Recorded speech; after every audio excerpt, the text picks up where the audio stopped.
ഭാഷയിൽ ഗവൺമെന്റിന് സ്വന്തമായി ഒരു കലാലയമുണ്ടാകും മുമ്പ് കലാലയങ്ങൾ ആരംഭിച്ചുകൊണ്ട്, കോളേജ് ആരംഭിച്ചുകൊണ്ട് പരിവർത്തനത്തിന് തുടക്കം കുറിച്ച അതിശ്രേഷ്ഠ മാർഗത്തിന്റെ പേരാ സുവിശേഷം. ഈ സുവിശേഷകർ ഇന്ത്യ മഹാരാജ്യത്തിൽ വന്നിട്ട് 80 ഭാഷയിൽ 80 ഇന്ത്യൻ ഭാഷയ്ക്ക് നിഘണ്ടുക്കൾ ഉണ്ടാക്കി കൊടുത്തു. 80 ഭാഷയിൽ 125-ലധികം ഭാഷയിൽ വ്യാകരണ പുസ്തകങ്ങൾ ഉണ്ടാക്കി കൊടുത്തു. ഇത് നമ്മളൊക്കെ ഈ പുസ്തകം കൊണ്ട് വഴിയരികിൽ നിന്ന് പ്രസംഗിക്ക് പറയാ, നിർത്തിയിട്ട് പോകാൻ. നിന്നെ മനുഷ്യനാക്കിയ പ്രത്യയശാസ്ത്രമായത്. മാനവികത ഉയർന്ന ചിന്ത ഇന്ത്യക്ക് കൊടുത്ത, ലോകത്തിന് കൊടുത്ത മഹത്തരമായ ആശയമായത്. സാഹോദര്യത്തിന്റെ ഉയർന്ന ബോധം. ഈ പാമ്പും വടിയൊക്കെ ആരാധിക്കുന്ന ക്രൈസ്തവ സമൂഹങ്ങളിൽ ചിലരുണ്ടല്ലോ. അതിനർത്ഥം മോശ പിച്ചള സർപ്പത്തെ ഉണ്ടാക്കി. അല്ലെങ്കിൽ ഇതേ ബൈബിളിൽ തന്നെ പറഞ്ഞു കെരൂബുകളെ വാർത്തുണ്ടാക്കാൻ. കെരൂബുകൾ എന്താണെന്ന് അറിയാഞ്ഞിട്ടാ. പെട്ടകത്തിന് മുമ്പിൽ 2 കെരൂബുകളെ വാർത്തുണ്ടാക്കണം. നിങ്ങൾ പറഞ്ഞ അർത്ഥത്തിലാണെങ്കിൽ ലോകത്തിലെ ഏറ്റവും വലിയ വിഗ്രഹാരാധി യഹൂദനായനെ. കാരണം നേരിട്ട് കിട്ടിയ യഹൂദൻ ഇന്നുവരെ ഈ പ്രമാണം ലംഘിച്ചൊരു വിഗ്രഹത്തെ ഉണ്ടാക്കിയിട്ടില്ല, ആരാധിക്കത്തുമില്ല. ബൈബിൾ അത് അനുവദിക്കുന്നില്ല ഒരിക്കലും. പ്രപഞ്ചനാഥൻ, വിശ്വേശ്വരൻ, സകലത്തിനും കാരണഭൂതൻ, ഒരു വാക്കിനാൽ സകലത്തെയും ഉളവാക്കിയവൻ, ആ ദൈവത്തെ നിങ്ങൾ ഇങ്ങനെ പരിമിതപ്പെടുത്തരുത്. അപ്പോസ്തലപ്രവൃത്തി 17 പറയുക, അവൻ സ്വർഗത്തിനും ഭൂമിക്കും നാഥനാകൊണ്ട് മനുഷ്യന്റെ കൈപ്പണിയായ ഒരു മന്ദിരത്തിലും വാസം ചെയ്യുന്നില്ല. ചുറ്റികയ്ക്ക് ആണിയടിച്ചിറക്കുന്നത്. നിങ്ങളും ഞാനും കണ്ടുപരിചയിച്ച ക്രൂശൊന്നും ഈ തിരുവെഴുത്തിലെ ക്രൂശല്ല. പ്രിയപ്പെട്ടവരെ, കുരിശുമാല അണിഞ്ഞു വന്ന എന്റെ സഹോദരങ്ങളുണ്ട്. ഞാൻ നിങ്ങളെ വിമർശിക്കുകയല്ല. പക്ഷേ സ്വർണ്ണനിർമ്മിതമായ ആ കുരിശുമാല നോക്കുമ്പോൾ യേശു കർത്താവ് നിങ്ങളെ നോക്കിട്ട് പറയും, ഇത്രയും വിലപിടിപ്പുള്ള ഒരു കുരിശിൽ കിടന്ന് മരിക്കാൻ പോലും ഭാഗ്യം ലഭിക്കാത്ത ഒരുവനാണ് ഞാൻ. ആ പച്ചമര കുരിശില്ലേ, ആ കുരിശിൽ മരിച്ചവനെ അങ്ങനെയല്ല ഞാനും നിങ്ങളും കാണേണ്ടത്. കുരിശു ചുമക്കാൻ നിനക്ക് മനസ്സുണ്ടെങ്കിൽ അത് കർത്താവ് ജീവിതത്തിൽ തരുന്ന കഷ്ടതകളിൽ അവനോട് പ്രകാരിപ്പിക്കേണ്ട ഐക്യദാർഢ്യമാണ്. അക്ഷരാർത്ഥത്തിലെ ആ രൂപങ്ങളെ അല്ല വിശുദ്ധ ബൈബിൾ വിവക്ഷിക്കുന്നത് എന്ന സുവിശേഷ സത്യം ഞങ്ങൾ ഈ രാത്രി ഈ ഗ്രാമത്തിൽ ഉയർത്തി ബോധ്യം വരുത്തുകയാ. ഈ നമുക്ക് ആരാധിക്കാൻ അനുവദിച്ചു തന്ന ഒരു പ്രതിമയുണ്ട്, ഒരു ഇമേജ്, ഒറ്റ ഇമേജ്. അത് മനുഷ്യരാരുണ്ടാക്കിയതല്ല, ജീവനുള്ളൊരു ഇമേജ്. അതറിയാന്നറിയണ്ടേ? യേശുവിൻ്റെ. അതെങ്ങനെയാ പറയുന്നറിയണ്ടേ? മനുഷ്യൻ ടെറാക്കോട്ടയിലോ കല്ലിലോ നിർമ്മിച്ച ശില്പമല്ല വിശുദ്ധ ബൈബിളിലെ യേശു. ഞാനിന്ന് പിണങ്ങില്ലെങ്കിൽ ഒരു ഉദാഹരണം പറയാം, തെളിവ് പറയാം. ലോകത്തെവിടെ ക്രൂശുമരണത്തിൻ്റെ ഇമേജ് നിങ്ങൾ കണ്ടോ അതിനകത്തെല്ലാം ഫോൾട്ടുണ്ട്. എന്താ ഫോൾട്ടെന്നറിയണ്ടേ? സകല ഇമേജിലും യേശുവിൻ്റെ കയ്യിൽ ആണിയടിച്ചിരിക്കുന്ന കൈവെള്ളയില, അത് തെറ്റാണ്. റോമിലെ ശിക്ഷാരീതി അനുസരിച്ച് റോമൻ ചരിത്രം പഠിക്കുന്ന ആളുകൾക്ക് മനസ്സിലാകും, ക്രൂശിക്കപ്പെടാൻ നിയോഗിച്ചവൻ്റെ കൈത്തണ്ടയിലാണ് ആണിയടിക്കേണ്ടത്. റിസ്റ്റ്, മണിബന്ധം ഇതാ ഇവിടെ. എന്തെന്നറിയണ്ടേ?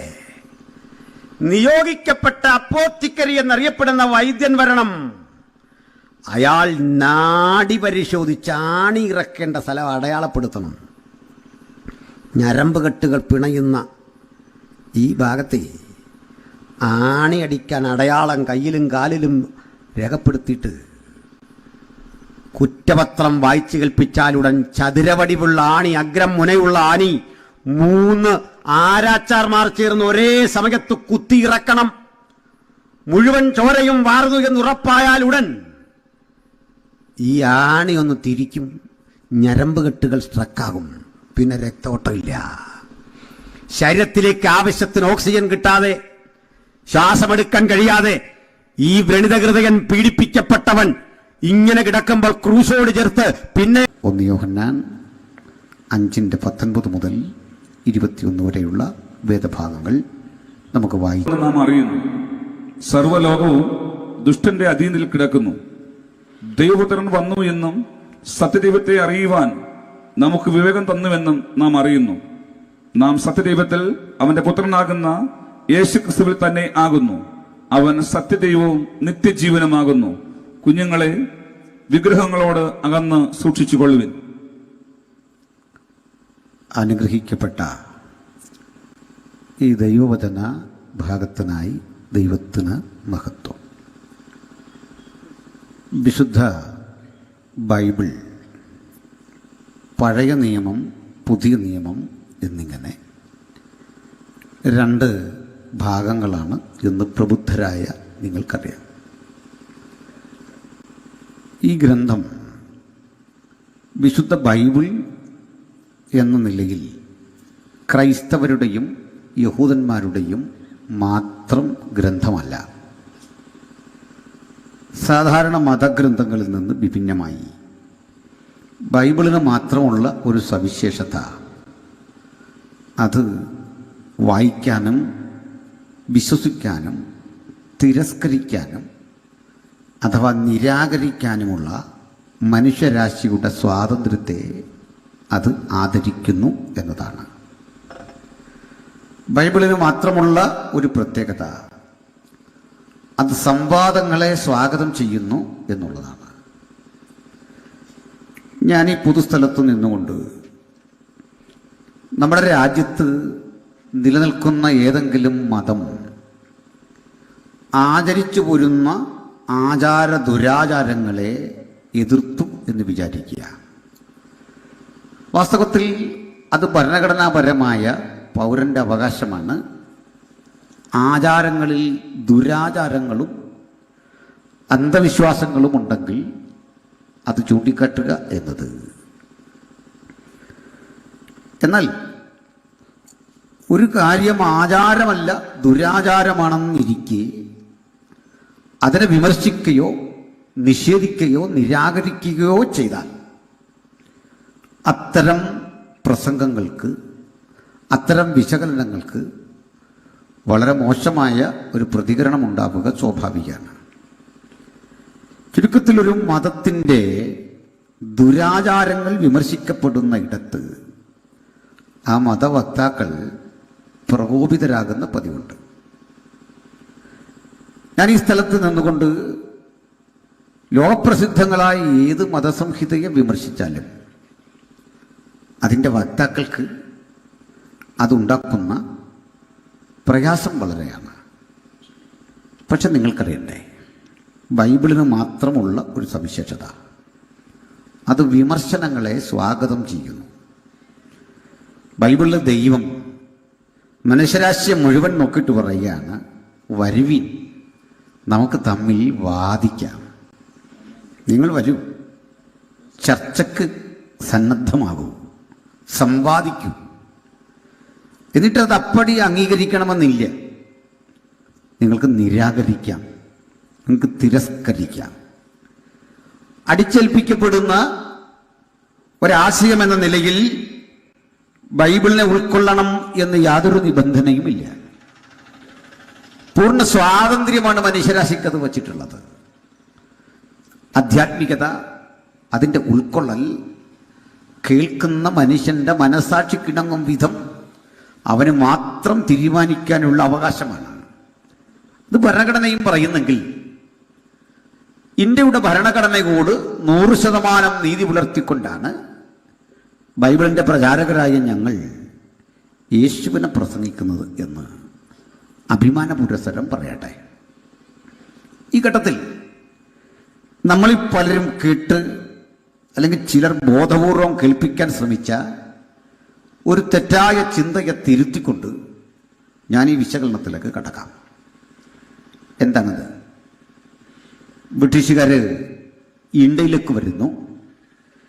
ഇന്ത്യയിൽ വന്ന ഈസ്റ്റ് ഇന്ത്യ കമ്പനി പിന്നീട് ബ്രിട്ടീഷ് പാർലമെന്റിലേക്ക് ഇന്ത്യയുടെ ഭരണസാരഥ്യം 1857 കൈമാറുന്നു. ആ വന്ന പാശ്ചാത്യർ ചെയ്തത് ഇന്ത്യക്കാർക്ക് അപരിചിതങ്ങളായ 3 കാര്യങ്ങൾ ഇന്ത്യൻ ജനതയെ അടിച്ചേൽപ്പിച്ചു എന്നതാണ്. ഇംഗ്ലീഷ് അക്ഷരമാലയിലെ 3 അക്ഷരം കൊണ്ട് ഒരക്ഷരത്തെ 3 പ്രയോഗിച്ചുകൊണ്ട് വളരെ കാപട്യം നിറഞ്ഞ ആ വാദം ചിലർ ബോധപൂർവം അവതരിപ്പിക്കാറുണ്ട്. ബ്രിട്ടീഷുകാർ 3 ബികൾ ഡിസ്ട്രിബ്യൂട്ട് ചെയ്തു ഇന്ത്യയിൽ. ഒന്ന് ബ്രാൻഡി ആയിരുന്നു, മദ്യം. അതിനുശേഷം ബയണറ്റായിരുന്നു, ആയുധം. മൂന്നാമതൊന്ന് ബൈബിളായിരുന്നു. 3 കാര്യം സാഹിബ് പ്രചരിപ്പിച്ചു. ഇത് 3ഉം പ്രചരിപ്പിച്ചിട്ട് ഇന്ത്യയുടെ തനതായ ചരിത്ര പൈതൃകമുള്ള സംസ്കൃതിയെ അട്ടിമറിച്ചു, നിരാകരിച്ചു. ഇതാണൊരു കപടവാദം. രണ്ടാമത്തെ വാദം ചിലർ അല്പം കൂടി കളന്നിട്ട് ബൈബിളിലൊക്കെ കേന്ദ്രീകരിച്ചിട്ട് പറയും, ഇതിൻ്റെ പ്രചാരകർ ബൈബിളിനെ പഠിപ്പിച്ചത്, പ്രസംഗിച്ചത് നിർബന്ധപുരസരം അതെടുക്കാൻ ഇന്ത്യക്കാരനെ പ്രേരിപ്പിച്ചു എന്ന നിലയിലാണ്.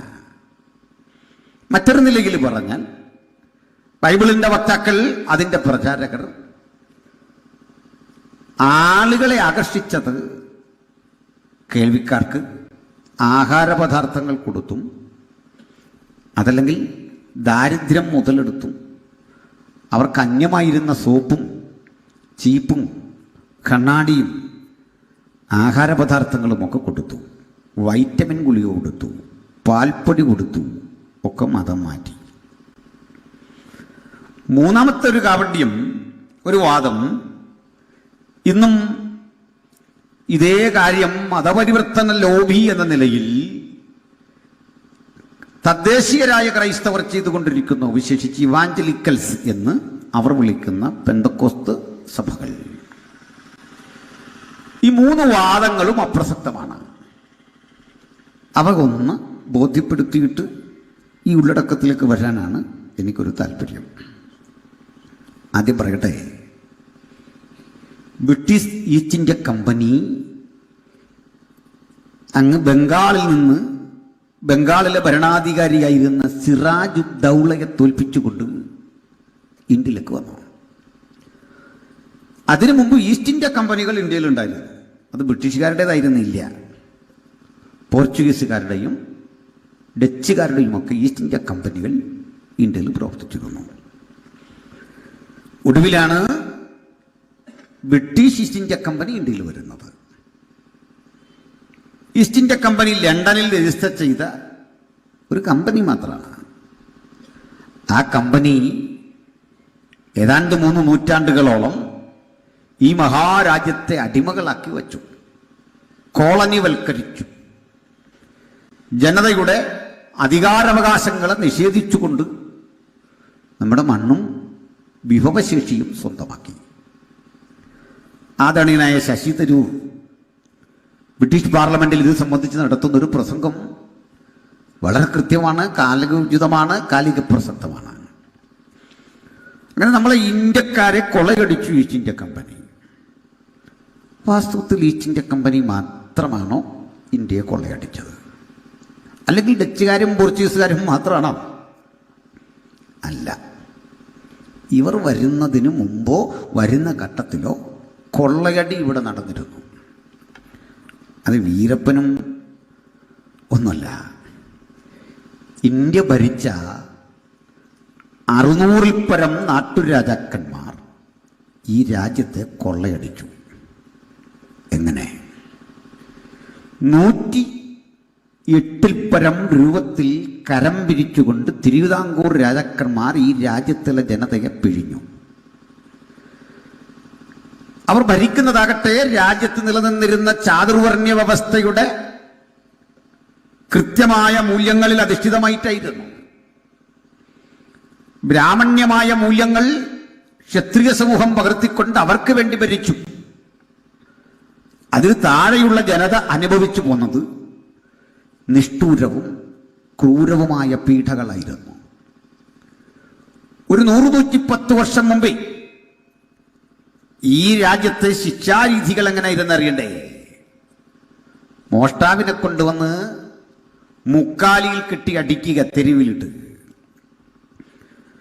പിന്നെയും കൊണ്ടൊരാൾ മോഷണം ചെയ്തോ ഇല്ലയോ എന്ന കുറ്റം, അതല്ലെങ്കിൽ സ്ത്രീയുടെ ചാരിത്രശുദ്ധി, അല്ലെങ്കിൽ കൊലക്കുറ്റം ചുമത്തപ്പെട്ടവൻ കുറ്റം ചെയ്തോ ഇല്ലയോ എന്ന് കണ്ടുപിടിക്കുന്നത് ഒരു കുടത്തിൽ മൂർഖൻ പാമ്പിനെ അടയ്ക്കും. അതിനുള്ളിലേക്ക് ഒരു മോതിരമോ ഒരു നാണയമോ ഇടും.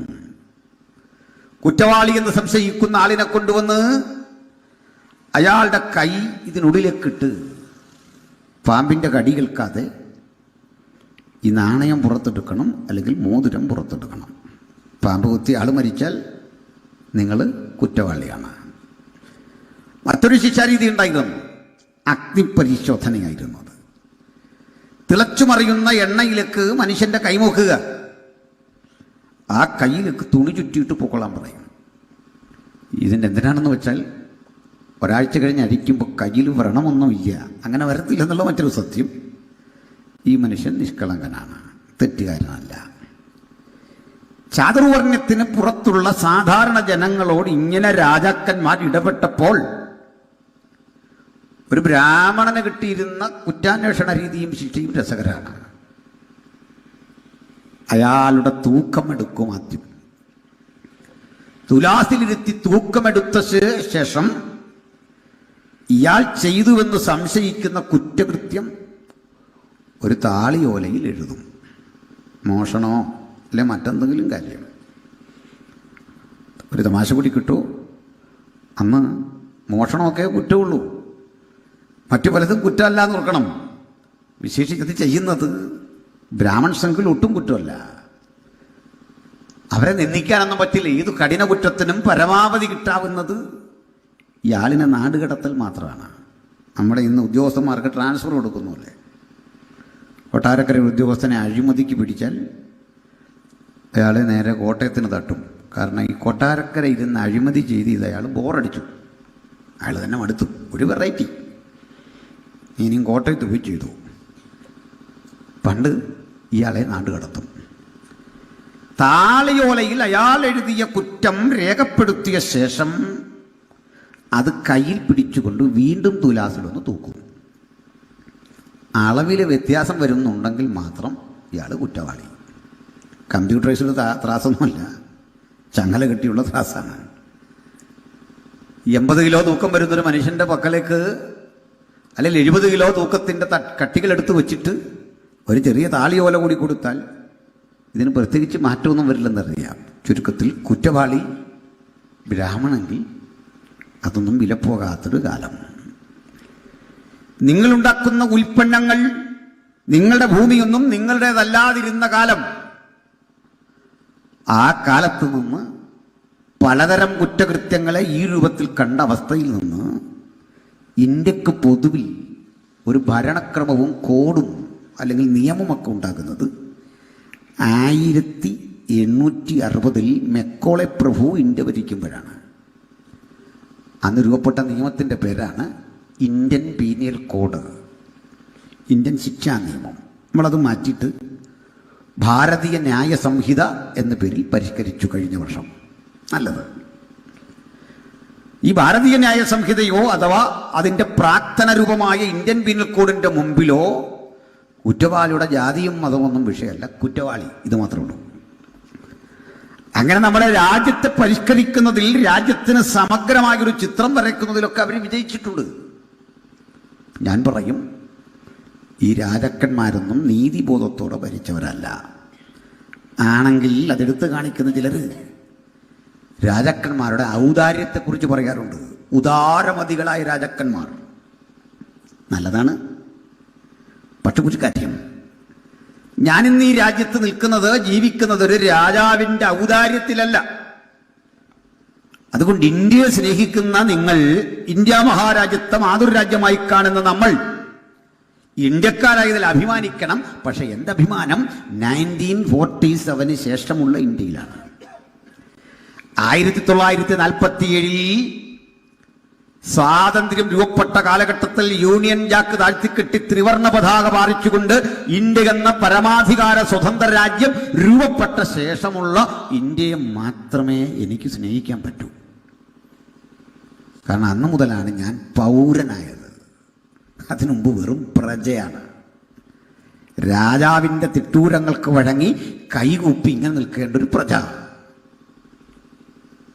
പക്ഷെ ഇന്ത്യൻ ഭരണം രൂപപ്പെട്ടപ്പോൾ ഈ രാജാവ് എന്ന ടൈറ്റിൽ പോലും ഉപയോഗിക്കാൻ പാടില്ലെന്നാണ്.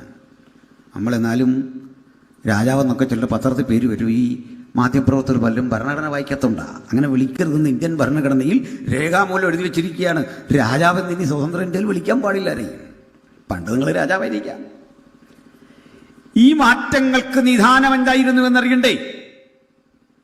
ഞങ്ങൾ രാജാക്കന്മാരുടെ പ്രജകളല്ല, മറിച്ച് അഭിമാനബോധമുള്ള പൗരന്മാരാണെന്ന ചിന്തയിലേക്ക് ഇന്നിവിടെ ഇരിക്കുന്ന സകലരും വളർന്നു. ഈ ശബ്ദം കേൾക്കുന്ന സകലരും വളർന്നു. അപ്പോഴേ ഇതിൻ്റെ അടിസ്ഥാനം വിദ്യാഭ്യാസമാണ്, അറിവാണ്. അതുകൊണ്ടാ നമുക്ക് ഇടയ്ക്കിടയ്ക്ക് സർക്കാരുകൾ ബോധവൽക്കരണം നൽകുമ്പോൾ ഒരു പൗരനെ തടഞ്ഞു വെക്കാനും അറസ്റ്റ് ചെയ്യാനും ഒക്കെയുള്ള അവകാശങ്ങളെക്കുറിച്ച് പറയുന്നുണ്ട്. നിങ്ങളിത് ഇവിടുന്ന് കേൾക്കുക. ഈ കേൾക്കുന്ന നിങ്ങളെ ശല്യപ്പെടുത്താൻ പാടില്ല. ഭാരതീയ ന്യായ സംഹിതയുടെ 300-ാമത്തെ വകുപ്പുണ്ട്. ആ വകുപ്പ് വെച്ച് പോലീസ് കേസെടുക്കും നമ്മളെ തടസ്സപ്പെടുത്തിയാൽ. ഏത് മതസ്ഥാപനത്തിൻ്റെയും അസംബ്ലികളെ തടസ്സപ്പെടുത്തരുതെന്നാണ് കേസെടുക്കാം. പണ്ടൊക്കൂല, രാജഭരണമാണ്. ആ രാജഭരണത്തിൽ ആവോളം സുഖസൗകര്യങ്ങൾ ആസ്വദിച്ചുകൊണ്ട് മനുഷ്യനെന്ന മൂല്യത്തെ ചവിട്ടി താഴ്ത്തി അക്ഷരവും അന്നവും നിഷേധിച്ചുകൊണ്ട് നമ്മുടെ രാജ്യത്ത് നിലനിന്നിരുന്ന ചിലതരം പ്രാകൃത മൂല്യങ്ങളെ ചവറ്റുകൊട്ടയിൽ തള്ളിക്കൊണ്ട് മനുഷ്യൻ എന്നൊരു ചിന്ത ഇന്ത്യയിൽ രൂപപ്പെടുന്നത് ഞാൻ പറയും ബൈബിളിൻ്റെ സാർവത്രികമായ പ്രചരണത്തിന് ശേഷമാണ്. ഇത് സന്തോഷമില്ല? ഒന്നുകൂടെ പറഞ്ഞ് മനസ്സിലാക്കാം. നമ്മുടെ രാഷ്ട്രഭാഷ ഹിന്ദിയാണ്. അതിൽ സന്തോഷമുള്ളൂ. ഈ ഹിന്ദി രാഷ്ട്രഭാഷയാക്കണം എന്ന് ബ്രിട്ടീഷ് കമ്മീഷന്റെ മുമ്പിൽ ആദ്യം അവതരിപ്പിച്ചത് ഒരു പെൺകുട്ടിയായിരുന്നു, ഒരു സ്ത്രീ. ആ സ്ത്രീ ചിത്പവൻ ബ്രാഹ്മണകുലത്തിൽപ്പെട്ട ബ്രാഹ്മൺസിൽ ഏറ്റവും ഉയർന്ന ജാതിയാണ് ചിത്പവൻ ബ്രാഹ്മൺസ്. ഗാന്ധിജിയെ വെടിവെച്ചു കൊന്ന ഗോഡ്സെ ചിത്പവനായിരുന്നു.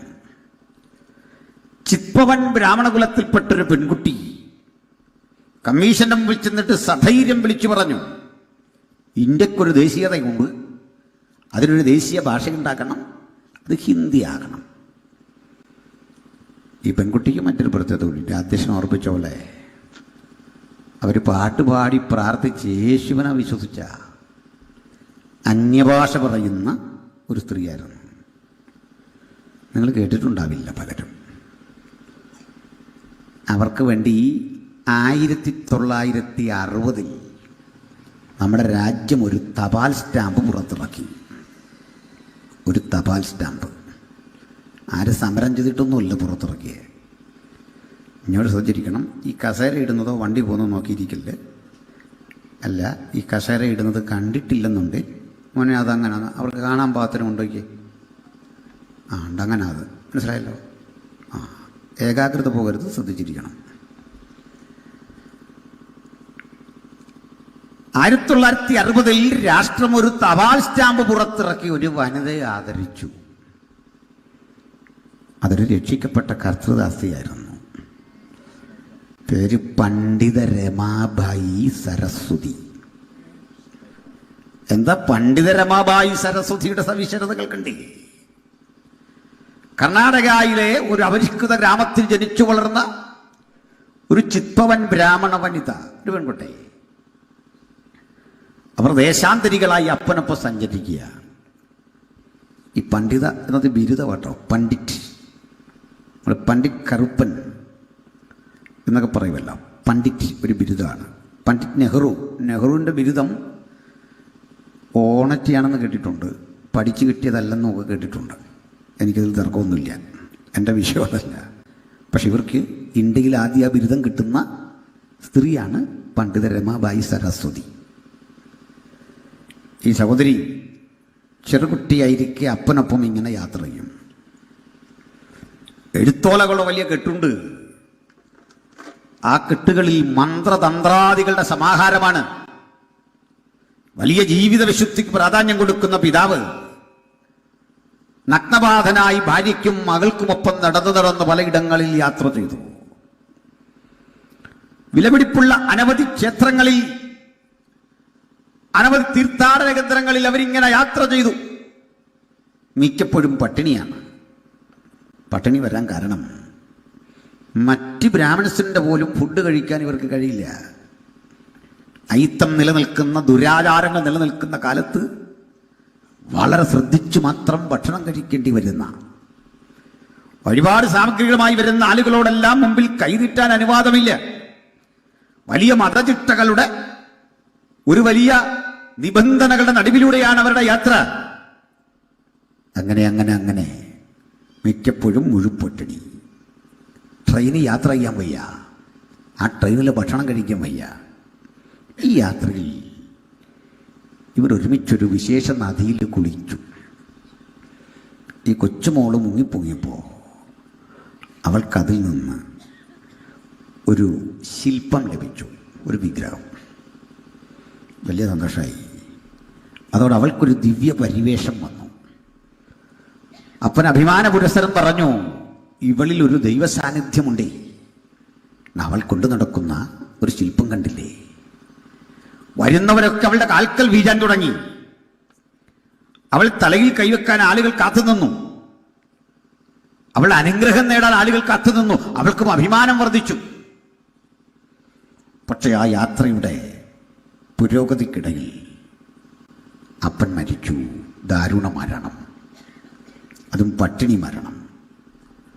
അമ്മ ഇതേപോലെ പട്ടിണിയിലാണ്. താൻ ഉയർത്തുന്ന, താൻ ആരാധിക്കുന്ന ശില്പത്തെ കരങ്ങളിൽ എഴുതിക്കൊണ്ട് അവൾ ചോദിച്ചു, എൻ്റെ അമ്മയ്ക്ക്, എൻ്റെ അപ്പന് ഒരു പിടി വറ്റ് കൊടുക്കാൻ കഴിയാതെ ഞാൻ എന്തിന് നിന്നെ അനുഗമിക്കണം? മനസ്സില്ലാ മനസ്സോടെയെങ്കിലും അവൾ അത് വലിച്ചെറിഞ്ഞിട്ട് ഒരു സത്യാന്വേഷിയായി യാത്ര തുടർന്നു. എൻ്റെ ഹൃദയത്തിൻ്റെ തുടിപ്പുകൾ അറിഞ്ഞ് എന്നോട് ഇടപെടുന്നൊരു ദൈവമുണ്ടെങ്കിൽ, എന്നോട് സംസാരിക്കുന്ന ഒരു ദൈവശബ്ദം കേൾക്കാൻ ഞാൻ എൻ്റെ കാതുകൾ കൂർപ്പിക്കുന്നു, എൻ്റെ ഹൃദയത്തെ ഏകാഗ്രമാക്കുന്നു. അങ്ങനെ പ്രാർത്ഥനാ നിർഭരമായി ആ പെൺകുട്ടി അന്വേഷണം തുടരവേ ഒരിക്കലായി നസ്രയനായ യേശുവിൻ്റെ ചൈതന്യം ആ കുട്ടിക്ക് സംഭവ്യമായി. അവൾ യേശുവിനെ രക്ഷിതാവായി സ്വീകരിച്ചു, യേശുവിൻ്റെ അനുഗാമിയായി മാറി. ആ പെൺകുട്ടി ജീവിത വഴിത്താരയിൽ നിരവധി സുഹൃത്തുക്കളെ പരിചയപ്പെട്ടു. വിദേശ രാജ്യങ്ങൾ സന്ദർശിച്ചു. സംസ്കൃതത്തിലെ പാണ്ഡിത്യത്തിന് പുറമെ മറാഠിയും തെലുങ്കും ഹിന്ദിയും ഇംഗ്ലീഷും ഒക്കെ പഠിച്ചു. ഈ പെൺകുട്ടി തിരികെ അങ്ങ് ഇന്ത്യയിലേക്ക് വരും മുമ്പ് അമേരിക്കയിലെത്തുന്ന ഘട്ടത്തിൽ ഒരു കാഴ്ച കണ്ടു. അവിടെ മനുഷ്യരൊക്കെ റെസ്റ്റോറൻറ്റുകളിൽ നിന്ന് നല്ല ഭക്ഷണം മേടിച്ച് കഴിക്കുന്നു. ആ ഭക്ഷണം കഴിക്കുന്ന മനുഷ്യരുടെ ആരോഗ്യവും ഉത്സാഹവും ഒക്കെ കണ്ട് പുറത്ത്, ഇതിലൊരു പിടി വറ്റ് എൻ്റെ അപ്പന് കഴിക്കാൻ കിട്ടിയിരുന്നെങ്കിൽ അദ്ദേഹം ഇപ്പം മരിക്കില്ല. ആ രാജ്യത്തിൻ്റെ മാറ്റം കണ്ടു. മനുഷ്യരവരുടെ ആരോഗ്യ സംരക്ഷണത്തിനും മറ്റും നടത്തുന്ന പരിശ്രമങ്ങളെ കണ്ടു. വൈദ്യശാസ്ത്രത്തിൻ്റെ വളർച്ച കണ്ടു. അങ്ങനെ കണ്ടുകണ്ടവൾ പഠിച്ചു. അപ്പോൾ ഇന്ത്യയിലെ സ്ഥിതി എന്താ? ക്ഷമിക്കണം, ഇപ്പം നമ്മൾ ഇംഗ്ലീഷ് മരുന്നുകൾക്ക് പുറമെ ആയുർവേദവും റെയ്ക്കിയും സിദ്ധയും ഹോമിയോയും ഒക്കെ പരീക്ഷിക്കുന്നൊരു കാലമല്ലേ? നിങ്ങൾ ഒരു ഹോമിയോ ഡോക്ടറെ കാണണം, അല്ലെ ആയുർവേദ ഡോക്ടറെ കാണണം, റെയ്ക്കി നടത്തുന്ന ആ മാസ്റ്ററെ കാണണം. നിങ്ങളെ അവർ കൺസൾട്ട് ചെയ്ത് നിങ്ങളുമായി സംസാരിക്കുമ്പോൾ ആദ്യത്തെ 1 മണിക്കൂർ നിങ്ങളോട് പറയാൻ പോകുന്നത് ഇംഗ്ലീഷ് മരുന്നിൻ്റെ കുഴപ്പമാണ്. സാൽബുറ്റമോൾ ഇങ്ങനെയാണ്, പാരസെറ്റമോൾ ഇങ്ങനെയാണ്, ക്രോസിൻ കഴിച്ചാൽ ഇങ്ങനെയാണ്, തിന്നർ കഴിച്ചാൽ ഇങ്ങനെയാണ്. ചേട്ടാ, അതിനെല്ലാം ഇങ്ങോട്ട് വന്നയാ, നിങ്ങളുടെ നല്ല മരുന്നതാ. കേട്ടിട്ടില്ലേ ഇത്? ഞാൻ ഇടയ്ക്ക് രസകരമായൊരു തമാശ കേട്ടു. ഒരുത്തൻ ശ്വാസം മുട്ടലിന് ഹോമിയോ മരുന്ന് കഴിച്ചു. ശ്വാസം മുട്ടൽ പോയില്ല, പകരം കയ്യിലെ അരിമ്പാറ പോയെന്ന്. ഒറ്റ വഴിയുള്ളൂ, അരിമ്പാറയ്ക്ക് മരുന്ന് കഴിച്ചോണം, ശ്വാസം മുട്ടൽ പോയേക്കാം. ഇതെല്ലാം ടെസ്റ്റിമോണിയലാണ്, ആളുകൾ എക്സ്പ്ലെയിൻ ചെയ്യുന്നതേ. അപ്പോൾ ഒരു കാര്യം, ഇതൊന്നും മോശമാണെന്നൊന്നും എനിക്ക് അഭിപ്രായമില്ല കേട്ടോ. പക്ഷെ എന്തായിരുന്നു ആയുർവേദത്തിൻ്റെ പരാജയം എന്ന് പറയണം, ശ്രദ്ധിക്കാനുണ്ട്. ആയുർവേദ ചികിത്സ മിക്കപ്പോഴും നടത്തുന്ന ആള് ഒരു നമ്പൂതിരിയായിരിക്കും. അയാൾക്ക് എല്ലാ രോഗിയെയും ട്രീറ്റ് ചെയ്യാൻ വയ്യ, ക്രിസ്ത്യാനിയെ പോലും ട്രീറ്റ് ചെയ്യാൻ വയ്യ. അപ്പോൾ ഇയാള് ജാതിക്കനുസൃതമായ അകലം പാലിക്കണം. തീണ്ടാപ്പാടെന്നാണ് അതിന് പറയുക. ഓരോ കമ്മ്യൂണിറ്റിയുടെ ബേസിൽ ശൂദ്രൻ നിൽക്കേണ്ട അകലം, OBC നിൽക്കേണ്ട അകലം, നായാടി നിൽക്കേണ്ട അകലം 72 അടി വരെ അകലം നീക്കണം. 16 മുതൽ 72 വരെ. ഒരു കയ്യാളുണ്ടാവും ഈ കാര്യങ്ങളൊക്കെ പറയുന്ന ഒരാൾ. 72 അടി അകലം നിൽക്കുന്ന ആൾ രോഗം ഈ കയ്യാളിൻ്റെ അടുത്ത് പറയണം. അയാൾ വന്നിട്ട് പറയും, അത് ചുമയാണ്, ശ്വാസം മുട്ടലാണ്, പനിയാണ്, കണ്ണിന്. പ്രത്യേകിച്ച് ചോദിക്കും നാളെന്താ? അശ്വതി അല്ലെങ്കിൽ അങ്ങനെ നാള് പറയും. ആ നാളിന് പറ്റിയൊരു വൃക്ഷം ചൂണ്ടിക്കാണിക്കുക, എൻ്റെ ചൂട്ടി പോയിരിക്കണം. എന്നിട്ട് ചില മരുന്നുകളുടെ കുറി പോലയിൽ എഴുതും. അത് സാധാരണ മനുഷ്യന് വായിക്കാൻ പോലും കഴിയില്ല, എല്ലാവർക്കും വിദ്യാഭ്യാസം ഇല്ല. ഇതൊക്കെ ഉണ്ടാക്കിക്കൊണ്ട് സമം ആട്ടുംപാല് ചേർത്ത് കുടിക്കണമെന്നൊക്കെ എഴുതുന്നേ. ഒടുക്കം രോഗിയും ഡോക്ടറും തമ്മിൽ ഇത്ര അകലം നിൽക്കുമ്പോൾ ഇന്ത്യക്കാരൻ അമ്പരപ്പിക്കുന്ന മറ്റൊരു കാഴ്ച കണ്ടു. ഒരു സായിപ്പ് ഒരു സ്റ്റെതസ്കോപ്പ് കയ്യിലുണ്ട്, ഒരു കുഴല്. 2-3 പെൺകുട്ടികളും അവർ വന്നൊരു കുതിരവണ്ടിയിൽ ഇറങ്ങി. എൻ്റെ ബാഗുമൊക്കെ കയ്യിലുണ്ട്. ഇങ്ങനെ ആളുകൾ ഇങ്ങനെ ചുറ്റും നിൽക്കിയ സായിപ്പ് വന്ന് ഇതിനകത്തോട്ട് ഇറങ്ങി. ഡോക്ടറാണ്. അയാൾ വെട്ടി തുറന്നിട്ട് ഈ സ്റ്റെതസ്കോപ്പ് എടുത്ത് കഴുത്തിൽ വെച്ച് നമ്പൂതിരിയെ, നായാടിയെ, ദലിതനെ, ആദിവാസിയെ, ക്രിസ്ത്യാനിയെ, മുസ്ലിമിനെ എല്ലാം ഇത് വെച്ചങ്ങ് തൊട്ടു. എന്താ മനസ്സിലായി? ക്ഷമിക്കണം, നമ്മുടെ ടാർസൻ ബ്രദർ ഒരു പഴയ സഖാവ് കൂടിയാണല്ലോ. ടാർസൻ ബ്രദറെ, നിങ്ങൾ അരിവാൾ കൊണ്ട് ചെയ്ത വിപ്ലവത്തെക്കാൾ വലുതാ ഡോക്ടർ സ്റ്റെതസ്കോപ്പ് കൊണ്ട് ചെയ്തത്. ഇന്ത്യൻ ജനതയുടെ ഇടയിൽ നിന്ന് ജാതിയും അയിത്തവും ഒപ്പിമാറ്റിയ സാധനത്തിൻ്റെ പേരാണ് സ്റ്റെതസ്കോപ്പ്. സന്തോഷമുണ്ടോ? ഡോക്ടർമാരൊക്കെ ഉണ്ടെങ്കിൽ സന്തോഷിക്കണം കേട്ടോ. നേഴ്സുമാരുണ്ടെങ്കിൽ സന്തോഷിക്കണം. എന്താ കാര്യം? നിങ്ങളുടെ കയ്യിൽ പനി നോക്കുന്നൊരു ഉപകരണമുണ്ടല്ലോ, തെർമോമീറ്റർ. അത് ഡെറ്റോൾ വെള്ളത്തിൽ മുക്കിയിട്ട് നമ്പൂതിരിയുടെ, നായാടിയുടെ, നായരുടെ, ദലിതൻ്റെ, ക്രിസ്ത്യാനിയുടെ സകലരെയും വായിൽ മാറ്റി മാറ്റി വെച്ചു. അയിത്തം മാറ്റിയ സാധനങ്ങൾ ആധുനിക വൈദ്യം. പിടിയോ?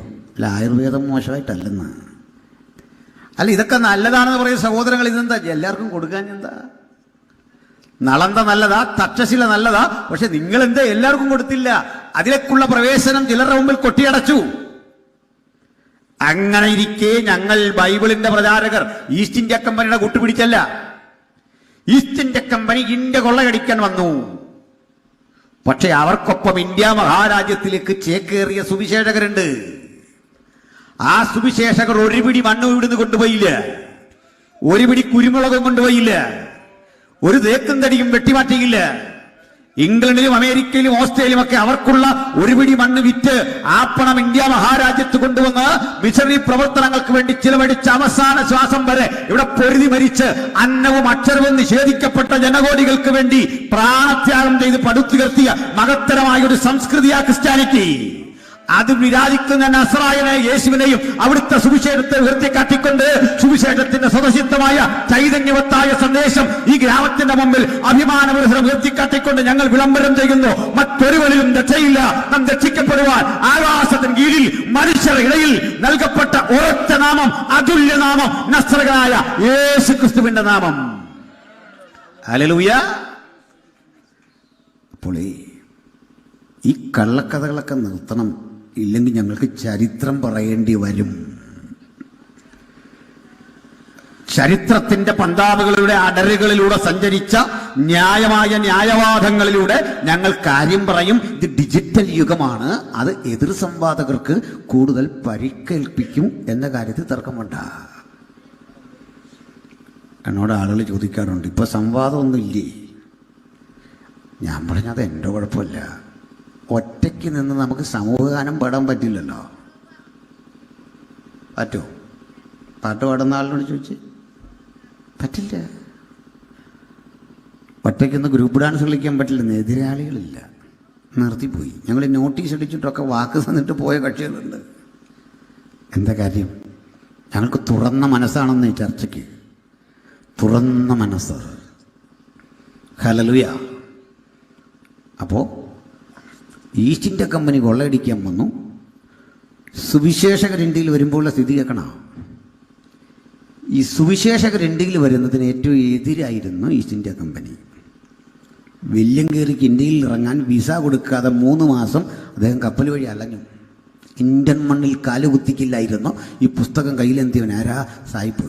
അവന് കൊള്ള മാത്രമായിരുന്നു ലക്ഷ്യം. അതിൻ്റെ രണ്ടാണെന്ന് പള്ളി പോയപ്പോൾ കിട്ടുന്ന പള്ളി രജിസ്റ്ററിലെ പേരല്ല ക്രിസ്ത്യാനിത്വം.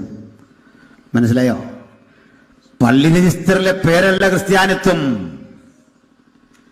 ടാർസൻ ബദർ കൺവെൻഷൻ ആരംഭിച്ച കാലത്ത് അതിനെ എതിർത്തത് ദൈവനിഷേധികളൊന്നും അല്ലല്ലോ.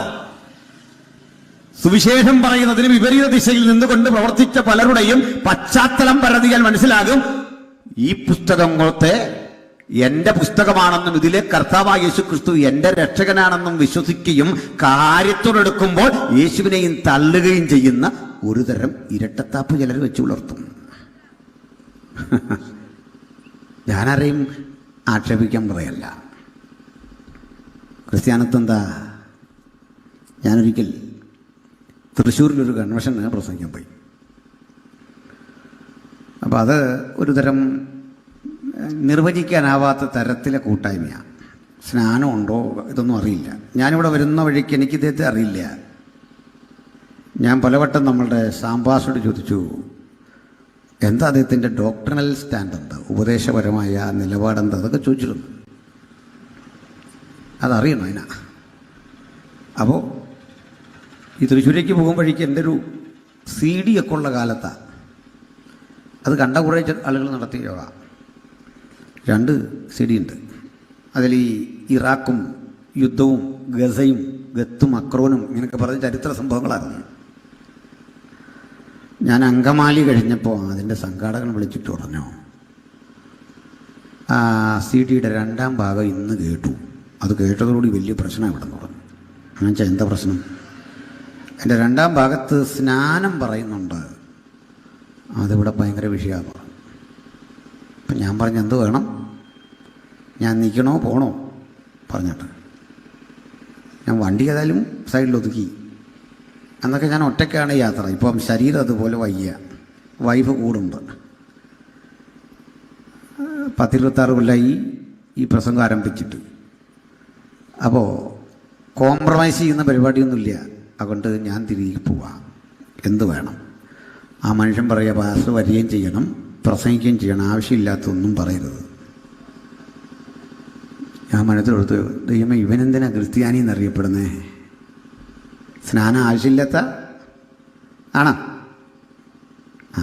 അങ്ങനെയാണേ സ്നാനം ആവശ്യമില്ലാത്തവൻ സ്നാനപ്പെട്ടു എന്നാണ് വിളിക്കുകയാണ് നമ്മുടെ കർത്താവ്. അതേന്നേ, പ്രാർത്ഥന ആവശ്യമില്ലാത്തവനാ യേശു അവിടുന്ന് പ്രാർത്ഥിച്ചത് നമുക്ക് മാതൃകയാകാൻ. അന്നേരം അദ്ദേഹം പറയുകയാണേ, സാറില്ല ദൈവദാസനിഞ്ഞ് പോര്, ആ നാവിൽ നിന്ന് ആവശ്യമില്ലാത്തൊന്നും വരാതിരിക്കാൻ ഞങ്ങൾ പ്രാർത്ഥിച്ചോളാം. ഞാൻ പോയി പ്രസംഗിച്ചു. സ്നാനത്തെപ്പറ്റി പറഞ്ഞു. സ്നാനത്തെപ്പറ്റി പറഞ്ഞപ്പോൾ 1-2 ഒരു 45 പേര് യേശുവിനെ രക്ഷിതാവായി സ്വീകരിച്ച് സ്നാനപ്പെടാൻ തയ്യാറായി. ഹല്ലേലൂയ. സത്യം പറയാം, ആ പുള്ളിക്ക് അതൊക്കെ സന്തോഷമായി. പുള്ളി സ്നാനപ്പെട്ടിട്ട് ഇങ്ങനെ മുങ്ങി നടക്കുന്ന പാർട്ടിയാണ്. മുങ്ങി നടക്കുന്നവരെ ഇത് കഴിഞ്ഞ് പുള്ളിക്കാരൻ എന്നെ കൂട്ടിക്കൊണ്ട് ഒരു 2 നില ബിൽഡിങ്ങിൻ്റെ മുകളിലേക്ക് വന്നു. ഈ പിശാച് യേശുവിനെ ലോകത്തിൻ്റെ മഹത്വം കാണിക്കാൻ കൊണ്ടുപോയി എന്ന് പറഞ്ഞല്ലോ, ഞാൻ കൂടെ പോവാണ്. കുറേ ഈ ടെറസിൻ്റെ മുകളിലേക്ക് ഇല്ലുമ്പോൾ ഒരു പള്ളിയൊക്കെ കാണിച്ചു തന്നിട്ട് എന്നോട് പറഞ്ഞു, ഞാൻ ഈ ഇടവകയിൽ നിന്ന് പോകുന്നതാണ്. ഞാൻ അതിനെന്താ കുഴപ്പം? എന്നോട് പറയാ, ദൈവദാസനൊന്നും ഓർക്കരുത്. ഞാൻ പറഞ്ഞല്ല, ഈ പറഞ്ഞത് തന്നെ ഞാൻ ഓർത്തിരിക്കാൻ പാടാ. വേറെന്തോ സംഭവം? ആശാൻ പറയാണേ, ഈ പള്ളി പുരാതനം ഒക്കെ കേട്ട് അവസാനം പറയാം, മതിലേക്കെളുത്ത ക്രൈസ്തവ പാരമ്പര്യമുള്ളൊരു കുടുംബത്തിൽ നിന്നാണ് ഞാൻ വരുന്നത്. ഞാൻ പറഞ്ഞു, ചുമ്മാ ഇങ്ങനൊക്കെ പുളുവടിക്കാതെ. മതിലിലൊന്നും ക്രിസ്ത്യാനികൾ കീഴല്ല, അത് പായലാണ്. അതിനൊരു പെയിൻറ് കിട്ടും, ഒരു അച്ച കിടന്ന് ചാടുന്ന കണ്ടില്ലേ, പായലേ വിട പൂപ്പലേ വിട. നീ പോ.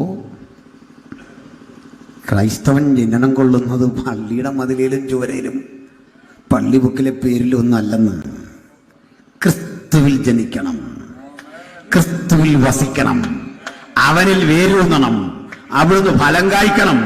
അവനെ കൈക്കൊണ്ടവനെ നാമത്തിൽ വിശ്വസിക്കുന്ന ഏവർക്കും ദൈവമക്കളാകുവാൻ അവൻ അധികാരം കൊടുത്തു. ഇങ്ങനെ വീണ്ടും ജനിക്കണമെന്ന് യേശു പറഞ്ഞു വിട്ടൊരു വക്കീലിൻ്റെ അടുത്താ നിക്കോദിമോസ്.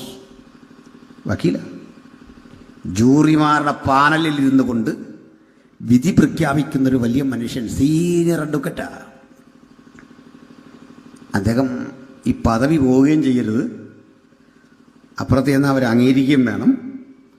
ഈ രീതിയിലൊരു അഡ്ജസ്റ്റ്മെൻറ്റിൽ യേശുവിനെ കാണാൻ വന്നു രാത്രി. ഇപ്പം യേശുവിൻ്റെ ശിഷ്യന്മാരുടെ അവസ്ഥ അറിയാമോ? തീരെ പാവങ്ങൾ. പത്രോസ്, അന്ത്രോസ്, യോഹന്നാൻ. ബേസയിദ കടൽക്കരയിലെ മത്സ്യബന്ധനത്തൊഴിലേർപ്പെട്ട് മത്സ്യം പെറുക്കി വിറ്റും മീൻ പിടിച്ചും വലയും പടകും നന്നാക്കി ജീവിക്കുന്ന അതിസാധാരണ മനുഷ്യരുടെ സംഘം. ആ സംഘത്തിൽ സത്യത്തിൽ കപ്പാസിറ്റി ഉള്ള ഒരാളുമില്ല, സമ്പന്നനില്ല, അറിവുള്ളവനുമില്ല. പിന്നെ അവർക്ക് ഇത്ര ധൈര്യം വരാൻ കാരണം എന്താ? ആ ധൈര്യം ഇന്ന് നമ്മളിലും വ്യാപരിക്കണം. നമുക്കൊന്ന് സമ്മതിക്കുക, എനിക്കറിവ് കുറവാ, പക്ഷെ ഞാൻ സേവിക്കുന്നവൻ സർവജ്ഞാനി. എനിക്ക് സമ്പത്ത് കുറവാ, പക്ഷെ ഞാൻ സേവിക്കുന്നവൻ സർവസമ്പന്നൻ. ഞാൻ ദുർബലനാ, ഞാൻ സേവിക്കുന്നവൻ സർവശക്തൻ. ആ ബലത്തോടെ അവർ നിൽക്കില്ലേ?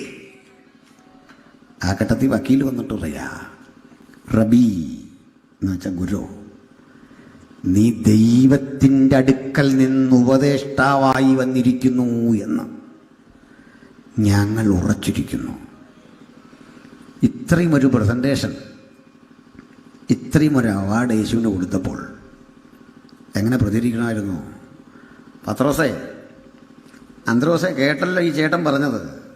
എടാ, നാട്ടിലെ വിവരദോഷികളാ എന്നെ കളിയാക്കുന്നത്, കണ്ടോ? വിവരമുള്ള വക്കീൽ വന്ന് എന്നെക്കുറിച്ച് പറഞ്ഞു, നിങ്ങൾ കേട്ടോ? യേശു ചെയ്തോ? ഇല്ല. യേശു ആ വക്കീലിൻ്റെ മുഖത്തോട്ടൊന്ന് പറഞ്ഞു, കുഞ്ഞു പോക്കാട്ടെ, എനിക്കൊത്തിരി തിരക്കുണ്ട്, കുഞ്ഞു പോക്കാട്ടെ. വേർഷൻ എൻ്റെ കേട്ടോ. പോയിട്ട് വീണ്ടും ജനിച്ചിട്ട് വരണം. വീണ്ടും ജനിച്ചിട്ടല്ലാതെ സ്വർഗരാജ്യത്തിൻ്റെ ഗന്ധം പോലും നിനക്ക് കിട്ടൂല. വീണ്ടും ജനനവാസപ്രധാനം ക്രിസ്തുവിൽ ജനിക്കണം. ആ ക്രിസ്തുവിലെ ജനന പൈതൃകം കൊണ്ട് ലഭിക്കുന്നത് വാസ്തവത്തിൽ ക്രിസ്ത്യാനിത്വം. ഹല്ലേലൂയ. അല്ലാത്തതിൻ്റെ പേര് പറയും നോമിനൽ ക്രിസ്ത്യൻ. എന്താ നോമിനൽ എന്ന് പറഞ്ഞാൽ? രജിസ്റ്ററിലല്ല നീ ക്രിസ്ത്യനാ, ജീവപുസ്തകത്തിൽ പേരുണ്ടാവില്ല. മനസ്സിലായോ? പള്ളി രജിസ്റ്ററിലെ പേര് കൊണ്ടേ ഈ ഭൂമിയിൽ വലിയ പുള്ളിയായിട്ട് കഴിയാം. വീണ്ടും ജനിച്ചവൻ്റെ പേര് എങ്ങും വേണമെന്നില്ല, അത് മുകളിലാ. ഓരോരുത്തരും അത് മായ്ക്കാൻ കഴിയില്ല, അത് ഉറപ്പേറിയ അനുഭവമാണ്. ഇനി നമ്മുടെ വിഷയത്തിലേക്ക് വരണം. അപ്പോൾ സുവിശേഷം പ്രസംഗിക്കാൻ വന്ന വില്യംകേറിയുടെ വിസ തടഞ്ഞ കക്ഷികളായി വരിക. ആരാ? East India company. അതിൻ്റെ കാരണം ഇത്രേ ഉള്ളൂ. അതിപ്പോൾ നിങ്ങൾ വന്ന് ഈ സുവിശേഷം പറയുന്ന കൂടെ ജനങ്ങൾക്ക് വിദ്യാഭ്യാസം കൊടുക്കും. അന്ന് സ്കൂളും കോളേജൊക്കെ കൂടെ ഉണ്ടേ, സായിപ്പിന് മാത്രമുള്ള. സാധാരണ ജനങ്ങൾക്ക് നിങ്ങൾ വിദ്യാഭ്യാസം കൊടുത്തു പോയാൽ അറിവാർജിക്കും. അപ്പം നമ്മുടെ തൊഴിൽ നടക്കാൻ വരും. നമ്മളിവിടെ എന്തിനാ വന്ന കച്ചവടത്തിന്? വേറൊന്നും നമുക്ക് നോക്കണ്ട. ഇതായിരുന്നു കമ്പനി. മറ്റൊരു കാര്യം കൂടെ, ഈ സതി നിർമാർജനം ചെയ്യുന്നതിന് ഈസ്റ്റ് ഇന്ത്യ കമ്പനി എതിരായിരുന്നു. സതി എന്നുള്ളൊരു ആചാരം ഉണ്ടായിരുന്നു, നിങ്ങൾക്കറിയാം. എന്തായിരുന്നു സതി എന്നറിയണ്ടേ? ഭർത്താവ് മരിച്ചാൽ ഭാര്യ ചിതയിൽ ചാടി മരിക്കണം. ഈ സതിയുടെ പേര് പറയുമ്പോൾ നിങ്ങളുടെ മനസ്സിലേക്ക് രാജാറാം മോഹൻ റോയുടെ പേര് ഓർമ്മ വരും. നമ്മൾ ഓർക്കാത്ത ചില പേര് ഞാൻ അങ്ങോട്ട് പറയാം. സതി എന്ന ദുരാചാരം ഇന്ത്യ മഹാരാജ്യത്ത് ശക്തിപ്പെട്ട് നടക്കുക. വിധവകളെ ഈ മരിച്ച മനുഷ്യൻ്റെ ബോഡിയോട് ചേർത്ത് പച്ചമുളകൾ കീറി തലങ്ങും വിലങ്ങും വെച്ച് വള്ളിക്ക് വരിഞ്ഞ് മുകളിൽ ചിരട്ടയും തീയും ഒക്കെ ഇട്ട് നെയ്യുരുക്കി ഒഴിച്ചിട്ട് മന്ത്രതന്ത്രാദികൾ അകമ്പടിയോടെ തീ കൊടുത്ത് കത്തിക്കുക. ഈ കുട്ടിയുടെ കരച്ചിൽ പോലും പുറത്ത് കേൾക്കാൻ പാടില്ല. അങ്ങനെയാണ്. ഈ വിധവ എന്നൊക്കെ കേട്ടപ്പോൾ നമ്മുടെ ചർച്ചിലുമൊക്കെ ചില പ്രായമുള്ള സഹോദരിമാരൊക്കെ ഉണ്ടല്ലോ, ഭർത്താവ് മരിച്ച്, നമ്മൾ ഇവരെയാ പെട്ടെന്ന് സങ്കല്പിക്കുന്നത്. പക്ഷെ ഇത് 12-13 വയസ്സുള്ള പെങ്കൊച്ച, അന്നത്തെ വിധവ. എന്തായിരിക്കും കാര്യം? 85 വയസ്സുള്ള കാരണവരെ 1, 2, 3, 4 വേളി കഴിക്കും. അതിലൊരു മിക്കപ്പോഴും കൊച്ചുകുട്ടിയായിരിക്കും. 10-12 വയസ്സുള്ള കൊച്ചിനെയാ 85 വയസ്സുള്ള കാരണവർ വിവാഹം കഴിക്കുന്നു. അപ്പം ഞാൻ തമാശയായിട്ട് പറയാറുണ്ട്, മിക്കപ്പോഴും ഈ കല്യാണം കഴിഞ്ഞ് വരുന്ന വരവിൽ സന്തോഷം കാരണം അറ്റാക്ക് വന്ന് ഈ കാരണവർ മരിക്കും. ചില ആളുകൾ അങ്ങനെ സന്തോഷം കൂടിയാൽ മരിച്ചു കേട്ടോ, അത് വേറെ കാര്യം. അത് കൺട്രോൾ ചെയ്യണം. ദുഃഖം പോലെ വലുതാ, അമിതമായി സന്തോഷം കൂടിയാ. ഒരു സഹോദരി തന്നെ ഒരിക്കൽ വളരെ നാളുകൾ കാത്തിരുന്ന് പ്രാർത്ഥിച്ച് അവർക്ക് അന്യഭാഷ കിട്ടി.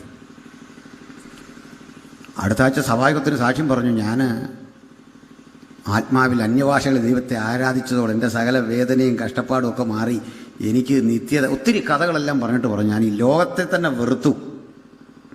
എൻ്റെ കർത്താവിനുള്ള തീവ്ര സ്നേഹം, ആ സ്നേഹത്തിൻ്റെ ആധിക്യത്തിൽ എനിക്ക് പിടിച്ചു നിൽക്കാൻ പറ്റുന്നില്ല, ഞാൻ ആത്മഹത്യ ചെയ്യാൻ പോവാം.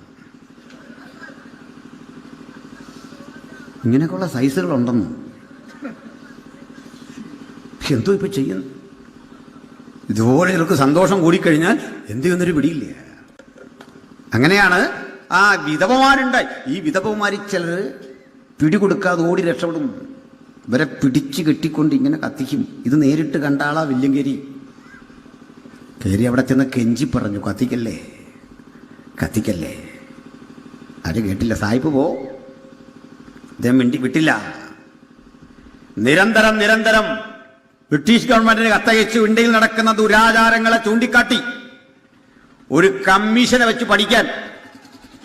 കമ്മീഷൻ ഇന്ത്യയിൽ വന്ന് തെളിവെടുപ്പ് നടത്തുമ്പോൾ ഈസ്റ്റ് ഇന്ത്യ കമ്പനി പറഞ്ഞത് അങ്ങനെയൊക്കെ ശരിയാ, പക്ഷെ നമ്മളിപ്പോൾ ഈ ആചാരം മാറ്റാൻ പോയി കഴിഞ്ഞാലേ കച്ചവടം നടക്കാൻ വരും, ആളുകളളവും തൊടല്. പക്ഷെ വില്യങ്കരി മടുത്തില്ല. ഈ അപേക്ഷ തുടർന്നുകൊണ്ടേയിരുന്നു. വില്യങ്കരിക്കൊരു ജോലി ഉണ്ടായിരുന്നു. ബ്രിട്ടീഷുകാരുടെ കത്തുകൾ ബംഗാളി ഭാഷയിലാക്കുന്ന പരിഭാഷകനായിരുന്നു അദ്ദേഹം. ഒരു ദിവസം കമ്പിത്തപാൽ ഓഫീസിൽ നിന്നൊരു ടെലഗ്രാം വന്നിരിക്കുന്നു. ഒട്ടിച്ച് വായിക്കുമ്പോൾ ഒന്നെന്നറിയണ്ടേ, ബെന്റിം പ്രഭുവിൻ്റെ ഓർഡറാ, അത് ബംഗാളി ഭാഷയിലാക്കണം, ഇംഗ്ലീഷ്. ബെന്റിം പ്രഭു ആകുന്ന ഞാൻ എൻ്റെ അധീനതയിൽപ്പെട്ട ബ്രിട്ടീഷ് ഇന്ത്യയിലെ അതിൻ്റെ കേന്ദ്രഭരണ പ്രദേശങ്ങളിലും ആ ബ്രിട്ടീഷ് ആധിപത്യത്തിന് കീഴിലുള്ള സ്ഥലങ്ങളിൽ സതി എന്നു പേരുള്ളൊരു ദുരാചാരം നടക്കുന്നതായി എൻ്റെ ശ്രദ്ധയിൽപ്പെട്ടിരിക്കുന്നു.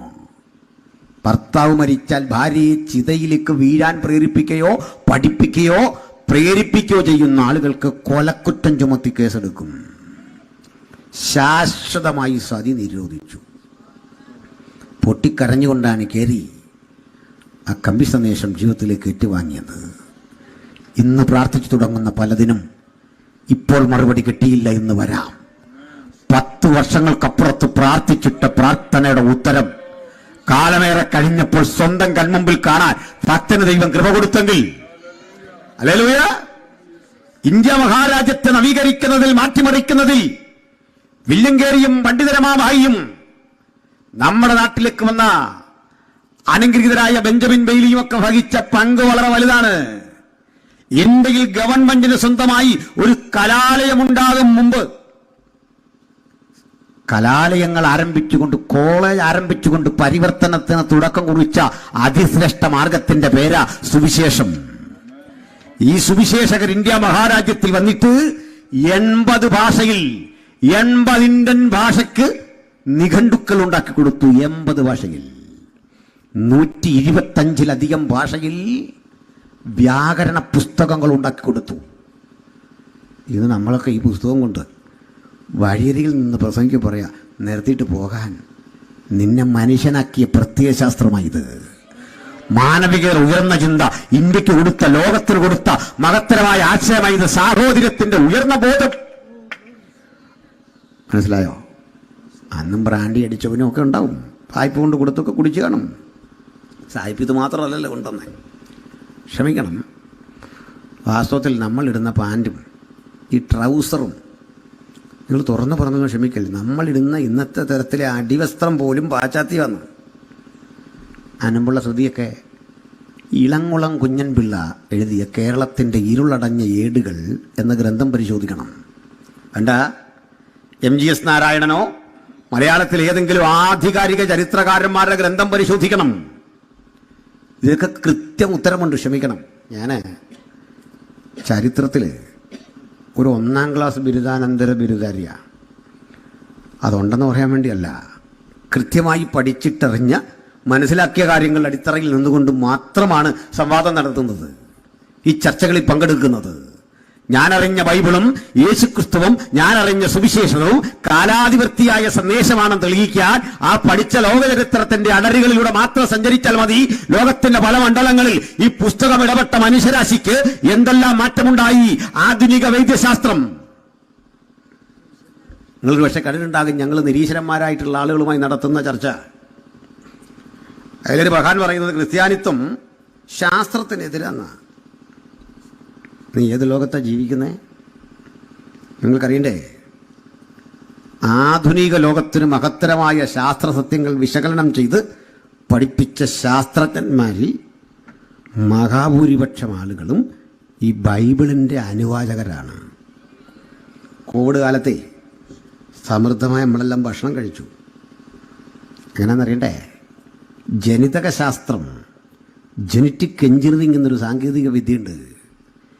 ഈ സാങ്കേതിക വിദ്യയുടെ പ്രാണേതാവ് ഗ്രിഗർ മെൻഡൽ ബൈബിള് വായിക്കുന്നൊരു പുരോഹിതനായിരുന്നു, പ്രസംഗിക്കുന്ന ആളെ. ഈ ജ്വലിച്ചു നിൽക്കുന്ന വൈദ്യുത ദീപങ്ങളില്ലേ, പിതാവ് മൈക്കൽ ഫാരഡേ ഇല്ലേ, ഫാരഡേ യേശുവിനെ പ്രസംഗിക്കുന്ന അനുഗ്രഹിക്കപ്പെട്ടൊരു ദൈവമകനായിരുന്നെന്ന്. ഇനി കേൾക്കണം, ലോ ഓഫ് ഗ്രാവിറ്റി ഉണ്ടല്ലോ, അതിൻ്റെ പ്രാണേതാവായ സർ ഐസക് ന്യൂട്ടൺ ഉണ്ടല്ലോ. ന്യൂട്ടൺ കേവലം ഒരു വിശ്വാസിയല്ല, ബൈബിളിലെ വെളിപ്പാട്, ദാനിയേൽ പ്രവചനങ്ങൾ പഠിച്ച് അതിന് വ്യാഖ്യാനം ചമച്ച ഒരു ബൈബിൾ പണ്ഡിതൻ കൂടിയായിരുന്നു സർ ഐസക് ന്യൂട്ടൺ. രക്ഷാനിർണയം പ്രാപിച്ച് യേശുവിൻ്റെ പുനരാഗമനം കാത്തിരുന്നൊരു മഹാരഥൻ. തീർന്നില്ല, വൈദ്യശാസ്ത്രത്തിന് ലഭിക്കാവുന്ന, ഒരു നല്ല വൈദ്യശാസ്ത്ര ചിന്തകന് ലഭിക്കാവുന്ന പരമാവധി ബഹുമാനത്തിന്റെ പേരാ നൊബൽ പ്രൈസ്. അത് കരസ്ഥമാക്കിയ ആളുകളുടെ എണ്ണമെടുത്താൽ 65% പേരും ഈ ബൈബിളിന്റെ പ്രാണേതാക്കളായിരുന്ന, ബൈബിളിന്റെ വക്താക്കളായിരുന്ന ജൂതന ക്രിസ്ത്യാനിയാണ്. ഇനി നിരീശ്വരന്മാരുടെ പെർസെന്റ് കേൾക്കണോ? നോബൽ സമ്മാനം കിട്ടിയ 9% താഴെയാണ്. അത് ശാസ്ത്രത്തിനൊന്നുമല്ല, സാഹിത്യത്തിന്, കഥ എഴുതിയതിനൊക്കെ കിട്ടി. അത് ചെറുതായിട്ടൊന്നും ഞങ്ങൾ കാണുന്നില്ല. പക്ഷെ 9% ദാരിദ്ര്യത്തിലേക്ക് താഴെ നിൽക്കുന്ന നിങ്ങൾ, 70% നിൽക്കുന്ന ഞങ്ങളെ ശാസ്ത്രം പഠിക്കാൻ വളർന്നിട്ടില്ല. വളരുമ്പോൾ പറയാം, അന്നേരം വന്നാൽ മതി. മനസ്സിലായില്ലേ? ക്ഷമിക്കണം, എൻ്റെ ഒരു ആധികാരികത കൊണ്ട് പറയുന്ന ഇത്. ഞാനൊരുത്തനോട് ചോദിച്ചു, ഈ പരിണാമ സിദ്ധാന്തം ഉണ്ടല്ലോ, അതനുസരിച്ച് മനുഷ്യൻ പരിണമിച്ച് എന്നുള്ള രീതിയിലായി എന്നല്ലേ? ഇനിയിപ്പോൾ ഒരു ചെറിയ പാപഭാരം കിടന്ന് നമ്മുടെ തലമുണ്ട കേൾക്കുന്നുണ്ടേ. കുരങ്ങ് പരിണമിച്ച് മനുഷ്യനായി എന്ന് പരിണാമവാദം ഒന്നും പഠിപ്പിക്കുന്നില്ല. നമ്മൾ പാസുമാരും അച്ഛന്മാരൊക്കെ ഉണ്ടാക്കിയെന്നാണ്. അല്ലെന്ന് നിങ്ങളാ ഉണ്ടാക്കിയേ. ഇതിനെ ഞങ്ങളുടെ തലമുണ്ട വെക്കുന്നേ? നിങ്ങൾക്ക് തന്നെ നാണക്കേടായിട്ട് തോന്നിയല്ലേ? എങ്ങനെ ഉണ്ടായത് ഞാൻ പറയാം. സ്കൂളിൽ പഠിക്കുമ്പോൾ ഒരു കുട്ടിക്കുരങ്ങ്, അല്പം കൂടെ പൊക്കമുള്ള കുരങ്ങ്, ഈ പടം കണ്ടിട്ടില്ലാത്ത ആരെങ്കിലും കൊണ്ടോ പാഠപുസ്തകത്തിൽ? പിന്നൊരു ഗോറില്ല, നിയാണ്ടർത്താൽ, ഹോമോസാപ്പിയൻസ്, ആധുനിക മനുഷ്യൻ. ഇങ്ങനെ പടം വരച്ച് കുഞ്ഞുങ്ങളുടെ മനസ്സിൽ ഈ സാധനം കയറ്റി വെച്ച ആരാ? നമ്മുടെ സിലബസിലെല്ലാം ഉണ്ടായിരുന്ന പണ്ട്. ശരിയാണോ? കുരങ്ങ് പരിണമിച്ച് മനുഷ്യനായി സൺഡേ സ്കൂളിൽ പഠിപ്പിച്ചല്ല നമ്മൾ. കലാലയം മുഴുവൻ അധ്യാപകർ പഠിപ്പിച്ചു വെച്ച കാര്യമാണ്. ഇപ്പോൾ അബദ്ധമായും തോന്നിട്ട് തിരുത്താൻ വരിക. അപ്പം ഞാൻ ചോദിച്ചൊരു ചോദ്യം ഇത്രേ ഉള്ളൂ. നീ കുരങ്ങോ എന്തേലും ആയിക്കോട്ടെ. പരിണമിച്ച് ഈ രൂപത്തിലെത്തി. ന്യൂട്ടൻ്റെ 3-ാം ചലന നിയമം അനുസരിച്ച് എല്ലാ ആക്ഷനും ഈക്വൽ ആൻഡ് ഓപ്പോസിറ്റ് ഒരു റിയാക്ഷൻ ഉണ്ട്. തിരിച്ച് നമ്മൾ എന്നാ പഴയ പോലെ കുരങ്ങനാകുന്നതെന്ന് ചോദിച്ചു. അല്ലെങ്കിൽ ആ പരമാണു ആകണമല്ലോ, അമീബ ആകണമല്ലോ. അതിൻ്റെ പ്രോസസ്സൊന്നും ന്യൂട്ടൻ്റെ 3-ാം ചലന നിയമം അനുസരിച്ച് ഒന്ന് വിശദീകരിക്കാൻ പറഞ്ഞപ്പോൾ ഒരുത്തൻ എന്നോട് പറയുക, ഇയാളൊരു അഹങ്കാരിയാണെന്ന് എനിക്ക് വന്നപ്പോൾ മുതൽ തോന്നിയതാണ്. ഞാൻ അഹങ്കാരിയായതല്ല, എൻ്റെ ചോദ്യമായി ചോദ്യം. നാളെയാണല്ലോ ഉത്തരം പറഞ്ഞാൽ മതി, സമയം പോലെ അവസരം പോലെ പറഞ്ഞാൽ മതി. വിട്ടേക്കാം. അപ്പോഴും 3 BA ബൈബിളും ബ്രാൻഡിയും വയനറ്റും കൊടുത്തല്ല മാറ്റിയേ. ചില ആൾ പറയുന്നു ഇന്ന് പഞ്ചാബിലും ബീഹാറിലും ഛത്തീസ്ഗഡിലും ഒക്കെ നമ്മൾ വളരുന്ന കേട്ടിട്ട് പറയാണ് പാൽപ്പൊടി കൊടുത്തിട്ടാണ്. കേരളത്തിൽ പണ്ട് നമ്മളെല്ലാം പാൽപ്പൊടി കഴിച്ചിട്ടാണ് ഈ രൂപത്തിലെത്തിയെന്ന്. നമ്മുടെ ആ കൈവെട്ട് മാറ്റൊരു മാഷിൻ്റെ കൈവെട്ടില്ല, മാഷ് പോലും പറയുന്നത് കേട്ടു. എനിക്കത് കേട്ടപ്പോൾ അദ്ദേഹം മലയാളം മാഷാണ്, ചരിത്രം അറിയാത്തില്ല അപാകതയാണ്. അദ്ദേഹം പറയാണ്, മാഷ് പറയാണ്, പൂർവികരെയൊക്കെ ഇങ്ങനെ പാൽപ്പൊടി കൊടുത്ത് മതം മാറ്റി. ഇപ്പം ചരിത്രം പഠിക്കുക. ഇന്ത്യയിലെ ക്രൈസ്തവ സഭയെക്കുറിച്ചുള്ള ഏറ്റവും പൗരാണികമായ എഴുത്ത് അത് ഇന്നലെയുള്ള 2-ാം നൂറ്റാണ്ടിന്റെ ആരംഭം മുതലുള്ള ക്രൈസ്തവ സഭയെക്കുറിച്ചുള്ള കണക്ക് രേഖാമൂലം നമ്മുടെ മുമ്പിലുണ്ട്. എടി വെച്ചിപ്പുറക്കെ പോട്ടെ, അതുമുതലുള്ള ഇങ്ങോട്ടുണ്ടെന്ന് ചരിത്രം പഠിക്കണം. ഞാൻ നീട്ടണില്ല അവിടെ. പാൽപ്പൊടി കൊടുത്തു എന്നൊക്കെ പറയുമ്പോൾ ഒരു കാര്യം കൂടെ, ഒരു വശത്ത് പറയും ഇന്ത്യ ഭയങ്കര മഹത്തര പാരമ്പര്യമായിരുന്നു, അതിനൊത്തിരി പാരമ്പര്യങ്ങളുടെ ബൃഹത്തായ അടരുകളുണ്ട്, അന്നത്തെ മനുഷ്യന് ഭയങ്കര കപ്പാസിറ്റി ആയിരുന്നു, ഭയങ്കര കഴിവായിരുന്നു, ചിന്തകന്മാരുടെ നാടായിരുന്നു.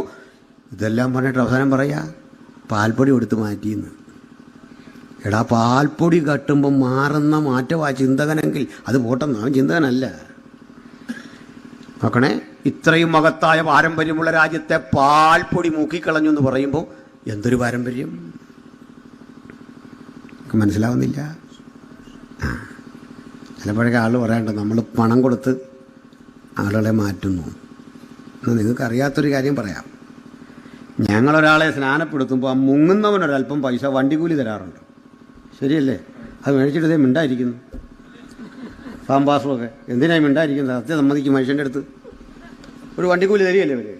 നിയമമൊന്നും ഉണ്ടായിട്ടല്ല, അയാൾക്കറിയാം പാസൊക്കെ വീട്ടിൽ പോകണല്ലോ എന്ന് ഓർത്ത് വണ്ടിക്കൂലി തരുന്ന. ഇന്നുവരെ ഈ രഹസ്യം ആരും പറഞ്ഞിട്ടില്ല. ഞാനാ ഇത് ആദ്യം പറഞ്ഞ ഉപദേശി. ഇവിടെ ഒരുത്തനും അങ്ങോട്ട് പണം കൊടുത്തേ ഈ സുവിശേഷം അടിച്ചേൽപ്പിക്കേണ്ട ഗതികേട് വന്നിട്ടില്ല. രക്ഷയ്ക്കായി കാക്ഷിക്കുന്നവനെ ഞാൻ അതിലാക്കുമെന്ന് പറഞ്ഞ ചങ്കുറപ്പുള്ള ദൈവത്തെയാ ഞങ്ങൾ ആരാധിക്കുന്നത്. പിതാവ് ആകർഷിച്ചിട്ടല്ലാതെ ഒരുവനും യേശുവിനെ അനുഗമിക്കില്ല എന്ന് വാക്ക് തെറ്റിക്കാത്തവൻ പറഞ്ഞ അലംഘനീയമായ വാക്കിന്റെ മുമ്പിലാണ് ഞങ്ങൾ നിൽക്കുന്നത്. രാവേറെയായി ഞങ്ങൾ അധ്വാനിച്ചു, ഒന്നും കിട്ടിയില്ല എന്ന് പരിഭവം പറഞ്ഞപ്പോൾ, ഈ ഞാൻ പറയുന്നിടത്ത് വലയിറക്കാൻ പറഞ്ഞപ്പോൾ കീറുമാറാകും വല കീറുമാറാകും വിധം ആത്മാക്കളെ കണ്ട് തൃപ്തിയടയാൻ ഉയരത്തിലെ അനുഗ്രഹം പ്രാപിച്ചവന്റെ സന്തതി പരമ്പരകളിൽപ്പെട്ട ആത്മാഭിമാനമുള്ള ദൈവമക്കളെ ഓർത്ത് ഞാൻ ദൈവത്തെ സ്തുതിക്കുന്നു. അതതിൻ്റെ ചരിത്രം, അതതിൻ്റെ വസ്തുത. അപ്പോൾ ഈ ബൈബിൾ മുമ്പോട്ട് വെക്കുന്ന ആശയത്തെ നേരിടാനാണ് നിങ്ങൾ തയ്യാറെടുക്കേണ്ടത്. ഞാൻ ആ വിധത്തിലൊക്കെ പറഞ്ഞു ഉപസംഹരിക്കാം. നമ്മൾ വായിച്ച വചനത്തിലൂടെ ഒന്നുകൂടി വരണം. പറ്റുമെങ്കിൽ അത് ഒന്നുകൂടി വായിച്ചു കേട്ടാൽ സന്തോഷമാണ്. ധന്യനായ യോഹന്നാൻ യേശുവിൻ്റെ അരിമ ശിഷ്യന്മാരിലൊരാളാണ്. കൊച്ചുകുട്ടിയായിരിക്കും യേശുവിൻ്റെ ശിഷ്യനായി. ഇപ്പോൾ പ്രായാധിക്യത്തിൻ്റെ പ്രതിസന്ധികൾ നിറഞ്ഞ ഘട്ടത്തിൽ അദ്ദേഹം എഴുതി സ്ഥാപിക്കുന്ന അവസാന ഘട്ടത്തിലെ ലേഖനങ്ങളാണ് 1, 2, 3 ലേഖനങ്ങൾ. ആ 1-ാം ലേഖനത്തിൻ്റെ 5-ാം അധ്യായം 19 മുതലാണ് ചിന്തയ്ക്കാസ്പദമായി വായിച്ചത്. നമുക്കൊന്നുകൂടെ ആവർത്തിച്ചു കേൾക്കാം.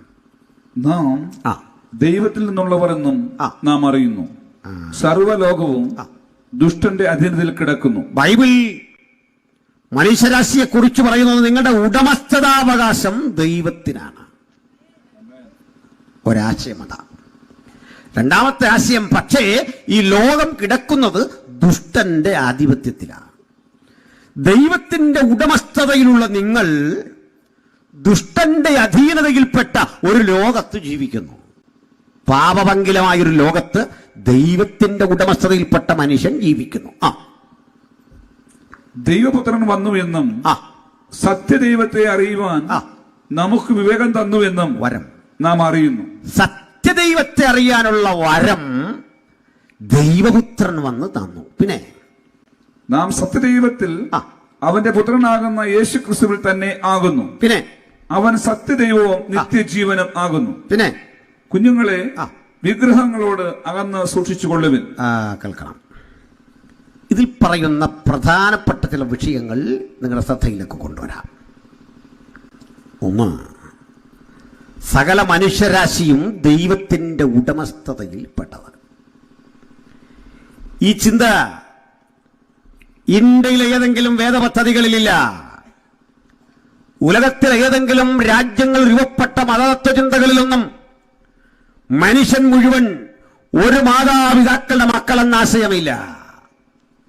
സൃഷ്ടിയിൽ പോലും വിവേചനത്തിന്റെ വർണ്ണവ്യവസ്ഥയുടെ വ്യതിയാനങ്ങൾ സൃഷ്ടിച്ചുകൊണ്ട് ഓരോ തരത്തിൽ കഥാകഥനം ചെയ്തപ്പോ വിശുദ്ധ ബൈബിൾ അലംഘനീയമായി പറഞ്ഞൊരു കാര്യം, സകല മനുഷ്യരും ഒരു മാതാപിതാക്കളിൽ നിന്നുള്ളതായി. ഇത് കൃത്യതയോടെ പ്രസംഗിക്കപ്പെട്ടൊരു സ്ഥലം തത്വചിന്തകരുടെ തറവാട്ടുഭൂമിയായ ഗ്രീസിലെ ഏതൻസ് ആയിരുന്നു. ഒളിമ്പിക്സ് രൂപപ്പെട്ട സ്ഥലം ക്രിസ്തുവിന് 276 വർഷങ്ങൾക്കപ്പുറത്ത് ഒളിമ്പിക്സ് എന്നറിയപ്പെടുന്ന കായിക മാമാങ്കം രൂപപ്പെട്ട ഏതൻസ് അന്നത്തെ ഗ്രീസിന്റെ പ്രധാനപ്പെട്ട സാംസ്കാരിക നഗരം. സോക്രട്ടീസിന്റെ, പ്ലേറ്റോയുടെ, അരിസ്റ്റോട്ടിലിന്റെ, തെയിൽസിന്റെ, ഡയോജനസിന്റെ ഒക്കെ ഭൂമിക.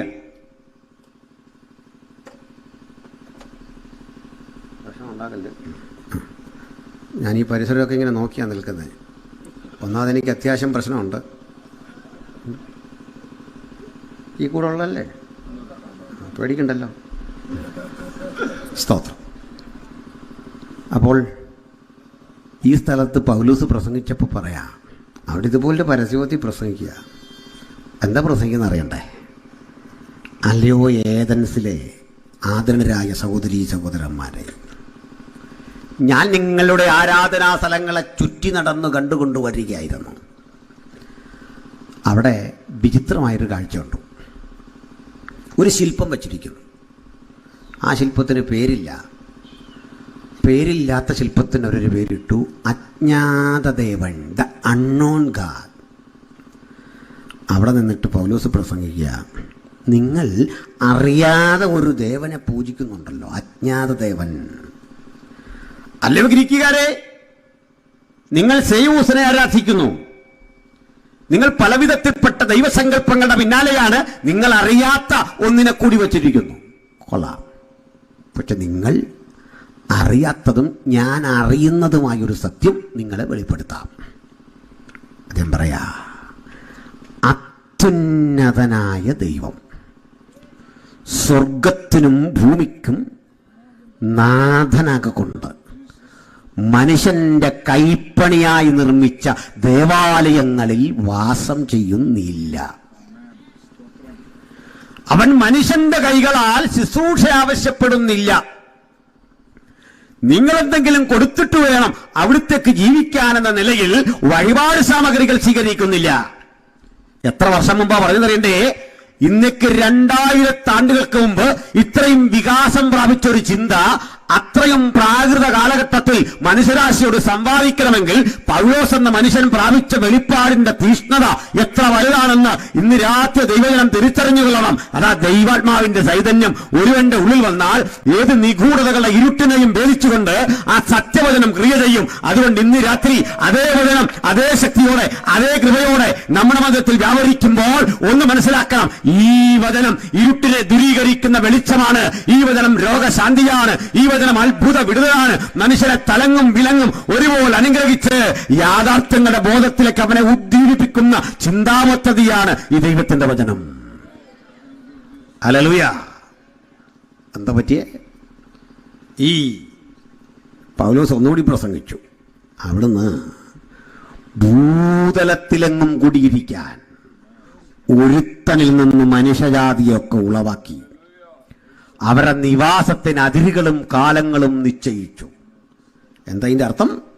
അപ്പോസ്തല പ്രവൃത്തി 17-ാം അധ്യായത്തിൽ പറയുകയാണ്, അവൻ ഭൂതലത്തിലെങ്ങും കുടിയിരിക്കാൻ ഒരുത്തനിൽ നിന്ന് മനുഷ്യജാതിയൊക്കെ ഉളവാക്കി അവരുടെ നിവാസത്തിന് അതിരുകളും കാലങ്ങളും നിശ്ചയിച്ചു.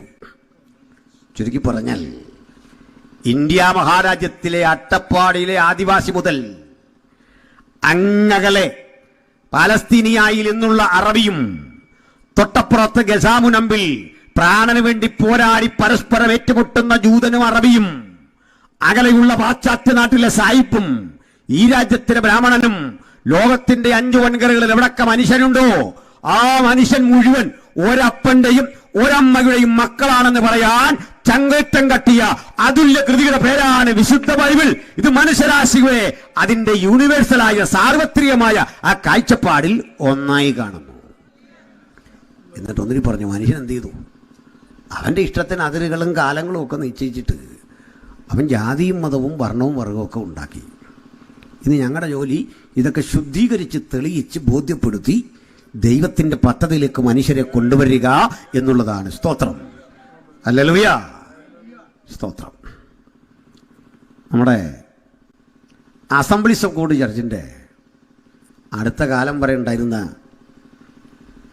സൗത്ത് ഇന്ത്യയിലെ സൂപ്രണ്ടിൻ്റെ പേര് റവറൻഡ് അബ്ദുൽ കരീം എന്നായിരുന്നു.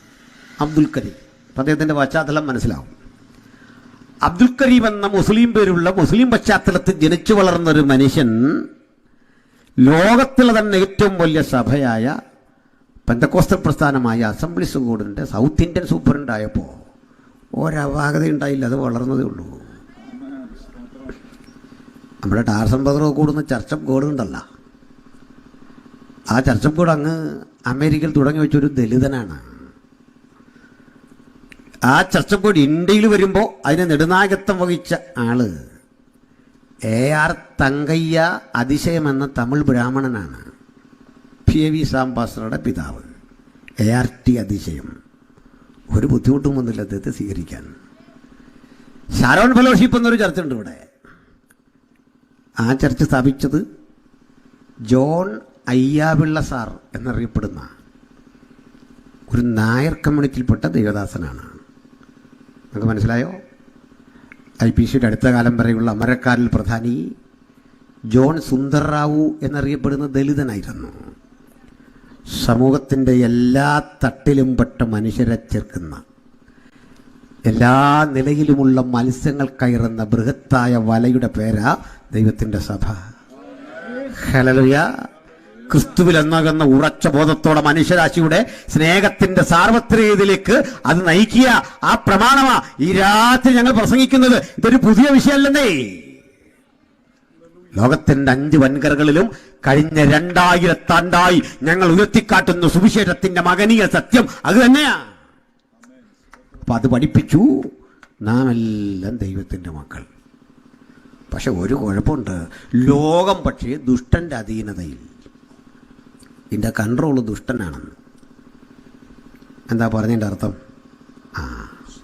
ഈ ഭൂമിയിൽ ഭരണാധികാരികളും മുഖ്യമന്ത്രിയും പ്രധാനമന്ത്രിയും ഐക്യരാഷ്ട്രസഭയൊക്കെ ഉണ്ടെങ്കിലും ഒരദൃശ്യ ശക്തി ഈ പ്രപഞ്ചത്തെ ഭരിക്കുന്നുണ്ട്. ഇരുട്ടിൻ്റെ ആത്മാക്കൾ ഈ പ്രപഞ്ചം മുഴുവൻ സഞ്ചരിക്കുന്നുണ്ട്. അവരാ തിന്മ ജയിക്കുന്നത്. ലോകം തിന്മയുടെ സർവാധികാരത്തിലാണ്. ഈ തിന്മയുടെ പേരാ പാപം. ആ പാപത്തിന്റെ കാരണഭൂതനെയാണ് ബൈബിള് സാത്താൻ പിശാച് എന്നൊക്കെ പറയുന്നത്. അതിലേക്ക് കൂടി ഒന്ന് വരണം. ബൈബിളിന് മാത്രമേ മനുഷ്യരാശിയുടെ ഉത്ഭവം എന്നതുപോലെ പിശാചിൻ്റെ ഉത്ഭവത്തെക്കുറിച്ചും പറയാൻ പറ്റിയിട്ടുള്ളൂ. ഈ പിശാച് എന്ന പദം പഴയ നിയമത്തിലില്ലട്ടാ. അവിടെ ഉള്ളത് സാത്താൻ എന്നാണ്. വാസ്തവത്തിൽ ഈ സാത്താൻ എന്ന പദം മലയാളമല്ല, ഹീബ്രു ആണ്, എബ്രായാണ്. ആ പദത്തിൻ്റെ അർത്ഥം തടസ്സം നിൽക്കുന്ന ആൾ എന്നാണ്. പിശാച് എന്ന പദത്തിൻ്റെ അർത്ഥം അപവാദി. ഇത് കേൾക്കുമ്പോൾ ഓർക്കും, ഈ ഡിജിറ്റൽ യുഗത്തിൽ ഒരു ഉപദേശിക്കുന്നുകൊണ്ട് പറയുക പിശാച് സാത്താൻ എന്തുകൊണ്ടോ ഇതൊക്കെ കളയാറായില്ലേ. ഞങ്ങളൊക്കെ പണ്ടേ കളഞ്ഞു, പക്ഷെ നീ രക്ഷപ്പെടാനായി പറഞ്ഞിരുന്നത് കേട്ടോ. ഇതില്ല, ഇങ്ങനൊന്നും ഇല്ല എന്ന് പറഞ്ഞവൻ ഈ കൺവെൻഷൻ വിട്ടു പോകുമ്പോൾ ബൈക്ക് ഓടിച്ചാൽ പോകുന്നെങ്കിൽ ആ പോകുന്ന വഴിക്കൊരു 3-4 തവണ തിരിഞ്ഞു നോക്കും. യോഗം കഴിഞ്ഞേ ഇതുവഴി അങ്ങോട്ട് നടന്നു പോകുന്ന ഒരുത്തനെ ഒറ്റപ്പെട്ട് കഴിഞ്ഞാൽ, കൂട്ടുകാരൻ അടുത്ത വഴിക്ക് പിരിഞ്ഞു കഴിഞ്ഞാൽ ഒരു 3-4 തവണ ഇങ്ങനെ നോക്കും. ഒരു 3-4 തവണ.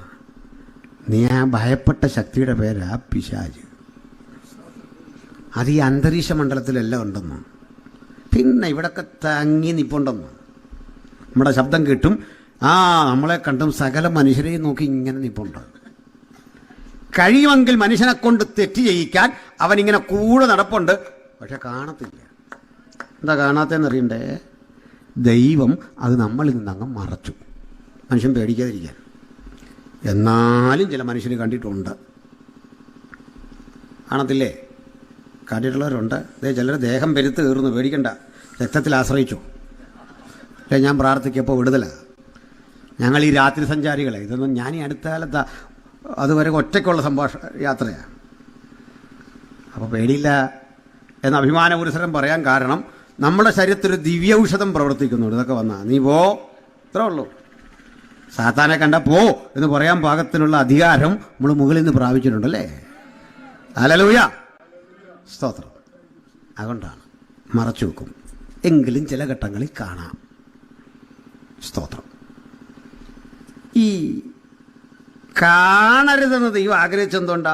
മനുഷ്യനൊക്കെ ഭയന്നു പോകുന്നു, ഭയപ്പെട്ടു പോകും. കൂടുതൽ ഈ സാത്താനില്ല എന്ന് പറയുന്ന മനുഷ്യരാണ് ഭയരഹിതരായി രാത്രിയിൽ ദുർസ്വപ്നങ്ങൾ കണ്ടും മറ്റു പല വിധത്തിലും സാത്താനില്ലെന്ന് പറയുന്ന നിരീശ്വരം പോലും ഭയപ്പെട്ടാ ജീവിക്കുന്നത്. അറിയാതെ ഏലസൊക്കെ അവൻ കെട്ടിയിട്ടുണ്ട്, ആരെയും കാണാതെ പോയിട്ട്.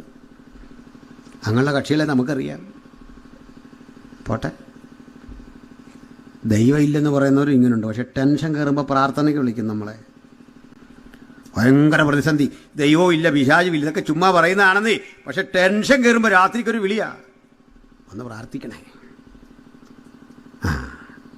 അപ്പം സാത്താനെ മറച്ചു വെച്ചു, നമ്മളിത് അറിയരുതെന്ന്.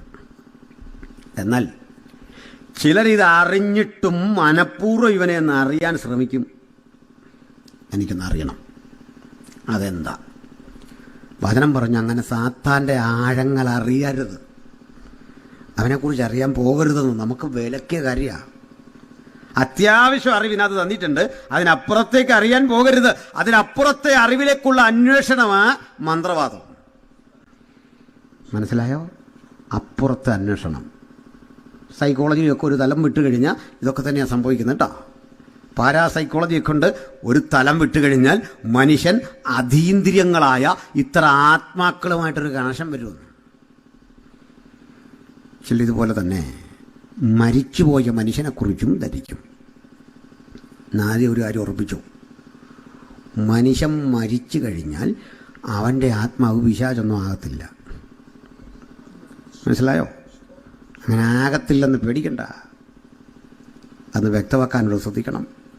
മരിച്ച മനുഷ്യൻ്റെ ആത്മാവിങ്ങനെ പറന്ന് പ്രപഞ്ചത്തിലൂടെ സഞ്ചരിച്ച് ആടെയെങ്കിലും ശരീരത്തിൽ വന്ന് കയറി ഞാൻ തങ്കപ്പനാ, ഞാൻ ചിറ്റപ്പനാ, ഇങ്ങനൊക്കെ പറഞ്ഞാൽ അതിലൊരു ശരിയുണ്ട്, ഒരു തെറ്റുമുണ്ട്. തെറ്റ് പറയാം, അത് തങ്കപ്പനല്ല. തങ്കപ്പനി ഉടനെ എങ്ങും പൊങ്ങുകയില്ല, അന്ത്യന്യായവിധിക്ക് പൊങ്ങത്തേ ഉള്ളൂ. മനസ്സിലായില്ലേ?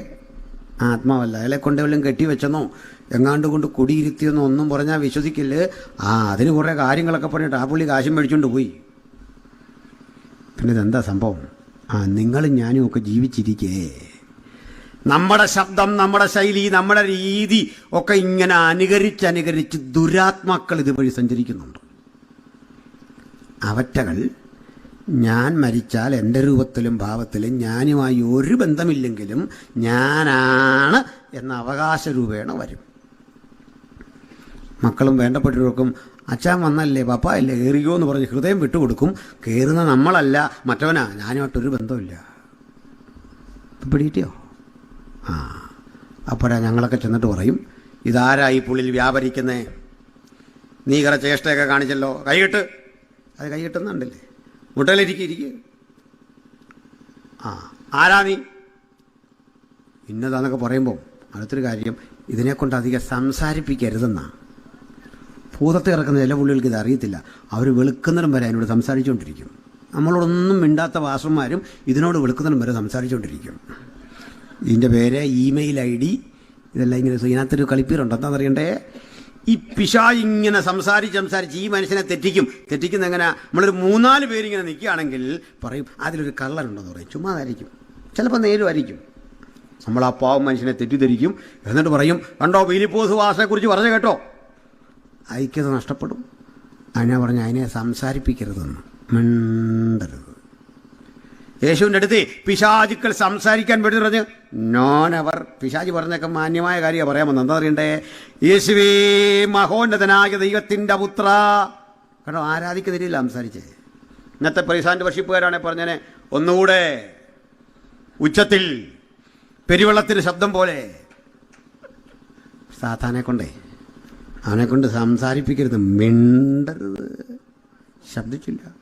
കാരണം ഇവൻ ഫോഷ്കിൻ്റെ അപ്പനാ. ഒരേ സമയം ഒരാൾ തനിക്ക് തന്നെ മകനും അപ്പനുമായിരുന്നത് ഫോഷ്ക, വേറെ ആരുമില്ല. അതെങ്ങനെയാണെന്ന് പോലും നമുക്കറിയില്ല. പെടിയിട്ടിയ അവനെ സംസാരിപ്പിക്കരുത്. ഒരു ദിവസം പറഞ്ഞു, നീ സമയത്തിന് മുമ്പ് തെണ്ണിപ്പിക്കരുത്. കാരണം ഇതിനറിയാം ഒരു ദിവസം ഒരു ന്യായവിധി ഉണ്ട്, അതിനു മുമ്പ് തെണ്ണിപ്പിക്കരുത്. അതാ പറഞ്ഞാൽ ഒന്നുമില്ല, എല്ലാം നിയമാനുസൃതമേ ഉള്ളൂ. നിനക്ക് എന്തു വേണം? പിശാച് പറഞ്ഞു, ഞങ്ങളെ ആ മേയുന്ന പന്നിക്കൂട്ടത്തിൻ്റെ ഇടയ്ക്കോട്ട് വിട്ടേക്കണം. ഇതെല്ലാം പന്നിക്കൂട്ടത്തിൽ പോയി കയറി. പന്നിയിൽ കയറുകയും ബൈബിളിൽ പറയാ ഇവയെല്ലാം കൂടെ അങ്ങോട്ട് ചെന്നിട്ട് കടുന്തൂക്കായി എടുത്ത് കടലിൽ ചാടി. നിങ്ങളിന്ന് ഇസ്രായേലിൽ ചെന്നാൽ ഈ ജാതികളുടെ ഗലീലിയ എന്നൊരു സ്ഥലമുണ്ടല്ലോ, അവിടെ ഈ ഗദരദേശം, അവിടെ ചെന്നാൽ ഇപ്പോഴും നല്ല തടിച്ച പന്നിയെ കാണാം. നമ്മുടെ നാട്ടിലെ പോലല്ല, വ്യത്യാസമുണ്ട്. നമ്മുടെ നാട്ടിൽ ഈ പന്നിയെ കണ്ടാൽ പന്നിസാർ എന്ന് വിളിച്ചിട്ട് സല്യൂട്ട് അടിക്കണം. നമ്മളെക്കാളൊക്കെ പ്രോട്ടോക്കോളും കൊണ്ട് ഒത്തിരി മുകളിലാണ് പന്നിയുടെ റാങ്ക്. വനത്തിലെ ഉദ്യോഗസ്ഥനേക്കാൾ DFOയേക്കാളൊക്കെ റാങ്ക് കൊണ്ടാരാ മുകളിൽ നിൽക്കുന്നത്? കാട്ടുപന്നി. പക്ഷേ പരിഷ്കൃത രാജ്യങ്ങളുടെ സ്ഥിതിയല്ല. അവർ തോക്കെടുത്ത് കാച്ചിക്കളയും പന്നിയെ കണ്ട. നമ്മൾ പന്നിയെ കണ്ട് സല്യൂട്ട് അടിച്ച് നിൽക്കുക. നമുക്കൊക്കെ എന്നാ വിവരം ഉണ്ടാകുന്നൊരു പിടിയില്ല. മനസ്സിലായോ? നമ്മളാ നികുതി അടച്ച് ഉദ്യോഗസ്ഥരെല്ലാം തീറ്റിപ്പോരുന്നല്ല, പന്നിയല്ല. മാസാമാസം മന്ത്രി ഇവരെല്ലാം ഒപ്പിട്ട് മേടിക്കുന്ന ശമ്പളം നമ്മുടെ നികുതിപ്പണോ അല്ല, പന്നി കൊടുത്ത പൈസ ഒന്നല്ല, ആന കൊടുത്തൊന്നുമല്ല. ഒരുത്തനോട് പറയും ആനയും പന്നിയും കൂടി പ്രകൃതിയെ, ഞാൻ വഴി പോയി വേറെ വല്ലവരോടും പറയാൻ പറഞ്ഞു. ആനയും പന്നിയായി പ്രകൃതി നശിപ്പിക്കുന്നത്. ഏതെങ്കിലും ആന ആവശ്യത്തിനുള്ള കരിമ്പ് പറിച്ച് തിന്നുകയാണോ? ആ കാട് മുഴുവൻ കളയുക. മനുഷ്യനിങ്ങനാണോ? മനുഷ്യനുള്ളതുകൊണ്ടാണ് ഈ പ്രപഞ്ചം നിൽക്കുന്ന, പന്നിയും മൃഗമൊന്നും ഉള്ളതുകൊണ്ടല്ലെന്ന്.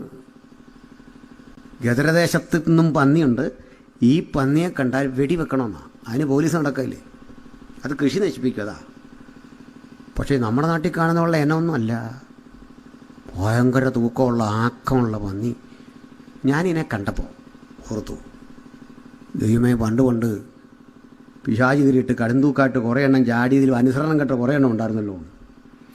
അതിൻ്റെ കൊച്ചുമോനാ ഞാനാ കണ്ട പന്നി. അതായത് പണ്ട്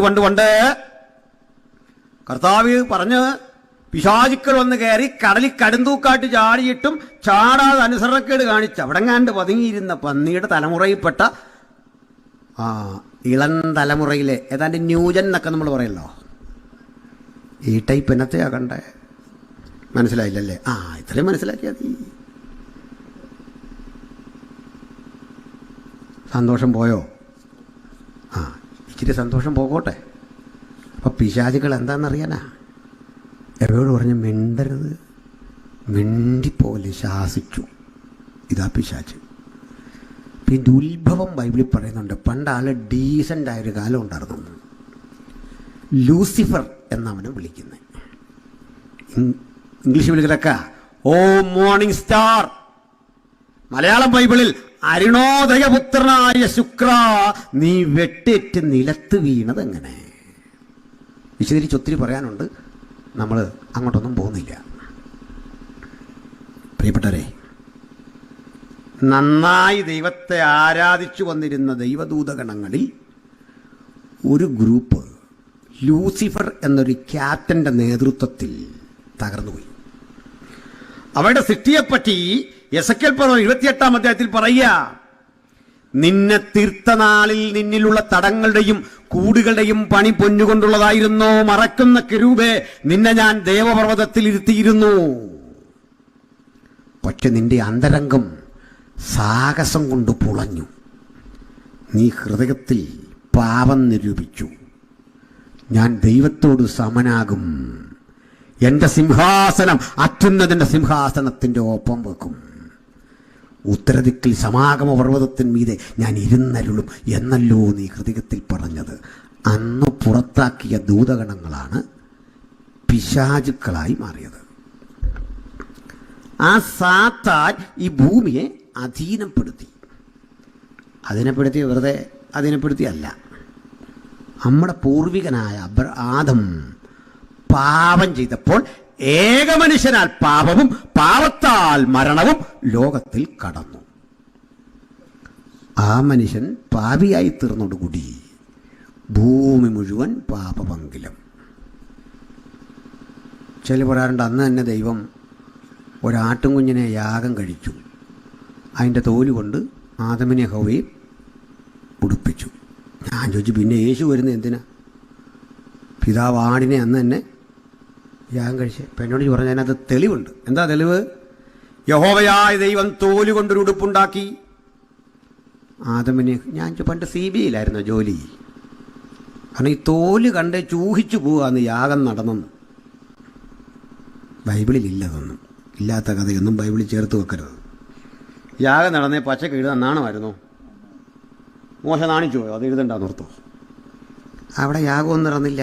വചനം പറയുന്നത് എന്താ? പാവങ്ങളുടെ പരിഹാരത്തിന് ഒറ്റ യാഗമേ ഉള്ളൂ. ഒറ്റ യാഗം. അത് പുത്രൻ്റെ രക്തമാണ്. ആട്ടുകുട്ടന്മാരുടെ രക്തത്തിന് പാപപരിഹാരം വരുത്തുവാൻ കഴിവുള്ളതല്ല. പാവിയായ മനുഷ്യനെ പാപഭംഗിലമായ ജീവിതത്തിൽ അധപ്പതിക്കപ്പെട്ടു പോയ ലോകത്ത് അവന്റെ തേജസ് നഷ്ടപ്പെട്ടു, ദൈവകൃപ നഷ്ടപ്പെട്ടു. അവനെ പുനരുദ്ധരിക്കുക എന്നതാണ് ബൈബിളിന്റെ പദ്ധതി. ഞാനിങ്ങനെ പറഞ്ഞ് ബോധ്യപ്പെടുത്താം. അതായത് ആദ്യ മനുഷ്യനായ ആദം ഒരു മനുഷ്യന്റെ പരമാവധി തികവുള്ള ആളായിരുന്നു. ഒരു മനുഷ്യൻ എത്രയും പൂർണ്ണനാകാം അത്രയും പൂർണ്ണത ആദമിനും ഹവ്വയ്ക്കൊക്കെ ഉണ്ടായിരുന്നു. ഒരു സവിശേഷത നമ്മൾ ബൈബിൾ വായിക്കല്ലോ. ആദം 930 വയസ്സുള്ളവനായി മരിച്ചു. 930 വയസ്സ്. ആ പ്രാണനെ താലോലിച്ച് മിണ്ടാതാക്കിയ പെട്ടെന്ന്. അപ്പോൾ 930 വയസ്സ് ആദമിനുണ്ടെങ്കിൽ ആദമിൻ്റെ 1 വയസ്സ് കണക്ക് കൂട്ടുന്ന എവിടുന്ന? 2 വയസ്സ്. 5 വയസ്സുള്ള ആദമിനെ കണ്ടാറിലും 10 വയസ്സുള്ള ആദം ഓമന തിങ്കൾ കിടാവോ ആ ആദമിനെ നമ്മൾ കാണുന്നില്ല. +2 പഠിക്കുന്ന ആദമിനെ കാണുന്നില്ല. പ്രായക്കാരനെ കാണുന്നില്ലെന്ന്. നമ്മൾ കാണുന്ന ആദം കല്യാണപ്രായമെത്തി. ഇതിൻ്റെ അർത്ഥം എന്താണെന്നറിയണ്ടേ? എന്താണ് ഈ പ്രായം? കാലം നമ്മളെ ആക്രമിക്കുന്നതിൻ്റെ പേരാണ് പ്രായം. ഞാൻ നമ്മുടെ സാംബാസെ വർഷങ്ങൾക്ക് മുമ്പ് കണ്ടു. കഴിഞ്ഞിടയ്ക്കും കണ്ടായിരുന്നു. സാംബാസ് എന്നെ നോക്കിയിട്ട് പറയുകയാണ്, ആകപ്പാടെ അങ്ങ് ക്ഷീണിച്ചല്ലോ, തലയൊക്കെ നരച്ചല്ലോ, എന്തോ പറ്റി? നമുക്കൊരു സങ്കടമൊക്കെ വരും. പുരുഷന്മാർക്ക്, സ്ത്രീകൾക്ക് അങ്ങനെ വരാറില്ല. സ്ത്രീകൾ അങ്ങനെ വന്നാൽ തന്നെ ഉടനെ കേട്ടിരിക്കുന്ന ആളിന് പറയും, എൻ്റെ ചെറുപ്പത്തിൽ എന്നെ ഒന്ന് കാണണമായിരുന്നു. പിന്നെ എന്തോ ഒരു അത്യാവശ്യമാണ് ചെറുപ്പത്തിൽ പോയി അവരെ കാണാൻ. ചെറുപ്പത്തിൽ ആർക്കെങ്കിലും പോയി ഇവരെ കാണാൻ പറ്റിയില്ലെന്നുള്ള ഉറപ്പുകൊണ്ടാ ഇത്ര ഉറപ്പോടെ പറഞ്ഞല്ലേ. എനിക്കിത് കേൾക്കുമ്പോൾ ഒരു വിഷമം. പ്രായമായി തലനരച്ചു. അത് മാറാനൊരു വഴിയുണ്ട്. ഒറ്റമൂലി. നമ്മളോട് ഈ പറഞ്ഞ സാംബാസെ തിരിച്ചൊന്ന് നോക്കിയാൽ മതി. 10 വർഷം മുമ്പ് ഞാൻ കാണുമ്പോഴും എങ്ങനെ ഇരുന്നെന്ന് എനിക്കറിയാം. അടിമുടി ഒരു നോട്ടം നോക്കിയിട്ട് എന്ത് ചെയ്യാം, നമ്മുടെ വിഷമം മാറും. ഞാനിങ്ങനെ പ്രതിസന്ധിയൊക്കെ അതിജീവിക്കുന്നു. ഒരു ടിപ്പ് പറഞ്ഞാൽ എന്നാട്ടാ. അപ്പോഴേ പ്രായം എന്ന് പറഞ്ഞാൽ എന്താ? കാലം ആക്രമിച്ചെന്ന്. അപ്പോൾ ഒരു കുഞ്ഞ് ബർത്ത്ഡേ ആഘോഷിക്കുമ്പോൾ ഓർത്തോണം, നമ്മൾ മരണത്തോട് 1 വർഷം കൂടെ അടുത്തുന്നു. ഞാനിത് ശരിക്കും എൻ്റെ വീട്ടിൽ പറഞ്ഞ ശേഷം മക്കൾ ബർത്ത്ഡേ ആഘോഷിക്കുന്നതിൽ ഭയങ്കര വൈമുഖ്യമാണ് കാണിക്കുന്നത്. ഈ അങ്കിൾ വന്നുകൊണ്ട് ഒത്തിരി ഗുണമായില്ലേ പല വീട്ടിലും. ഓരോ ബർത്ത്ഡേയും സൂചിപ്പിക്കുന്നത് എന്താ? ഞാൻ മരണത്തോട് കുറെ കൂടി അടുത്തു. കാരണം പൂർവികൻ പാപം ചെയ്തു, ഇനി മരിക്കണം. ഏകമനുഷ്യനാൽ പാപവും പാപത്താൽ മരണവും. പക്ഷെ പാപം ചെയ്യാത്ത ആദമിന് മരണമില്ല, അതുകൊണ്ട് പ്രായവുമില്ല. അതുകൊണ്ട് തേജസ്സുള്ള ചുറുചുറുക്കുള്ള നിത്യ യൗവനം ഇങ്ങനെ ശോഭിക്കുന്ന മനോഹര രൂപിയായിരുന്നു ആദം. സംതൃപ്തനായിരുന്നു ആദം. ആരോഗ്യ ദൃഢഗാത്രനായിരുന്നു ആദം. സുന്ദരിയായിരുന്നു ഹൗവ. ആരോഗ്യ ദൃഢഗാത്രമായ ശരീരമായിരുന്നു ഹൗവയുടേതും. പാപം ചെയ്തതോടെ ദൈവതേജസ് നഷ്ടപ്പെട്ടു. പാപിയായി മനുഷ്യൻ. ആ പഴയ ജീവിതത്തിലേക്ക് മനുഷ്യൻ പോകാൻ എല്ലാ ശ്രമങ്ങളും നടത്തി പരാജയപ്പെട്ടു. ഏത് പരിശ്രമത്തിൻ്റെ ഒടുവിൽ മനുഷ്യൻ ചെന്നു ചേരുന്ന സ്ഥലം ശവക്കുഴി.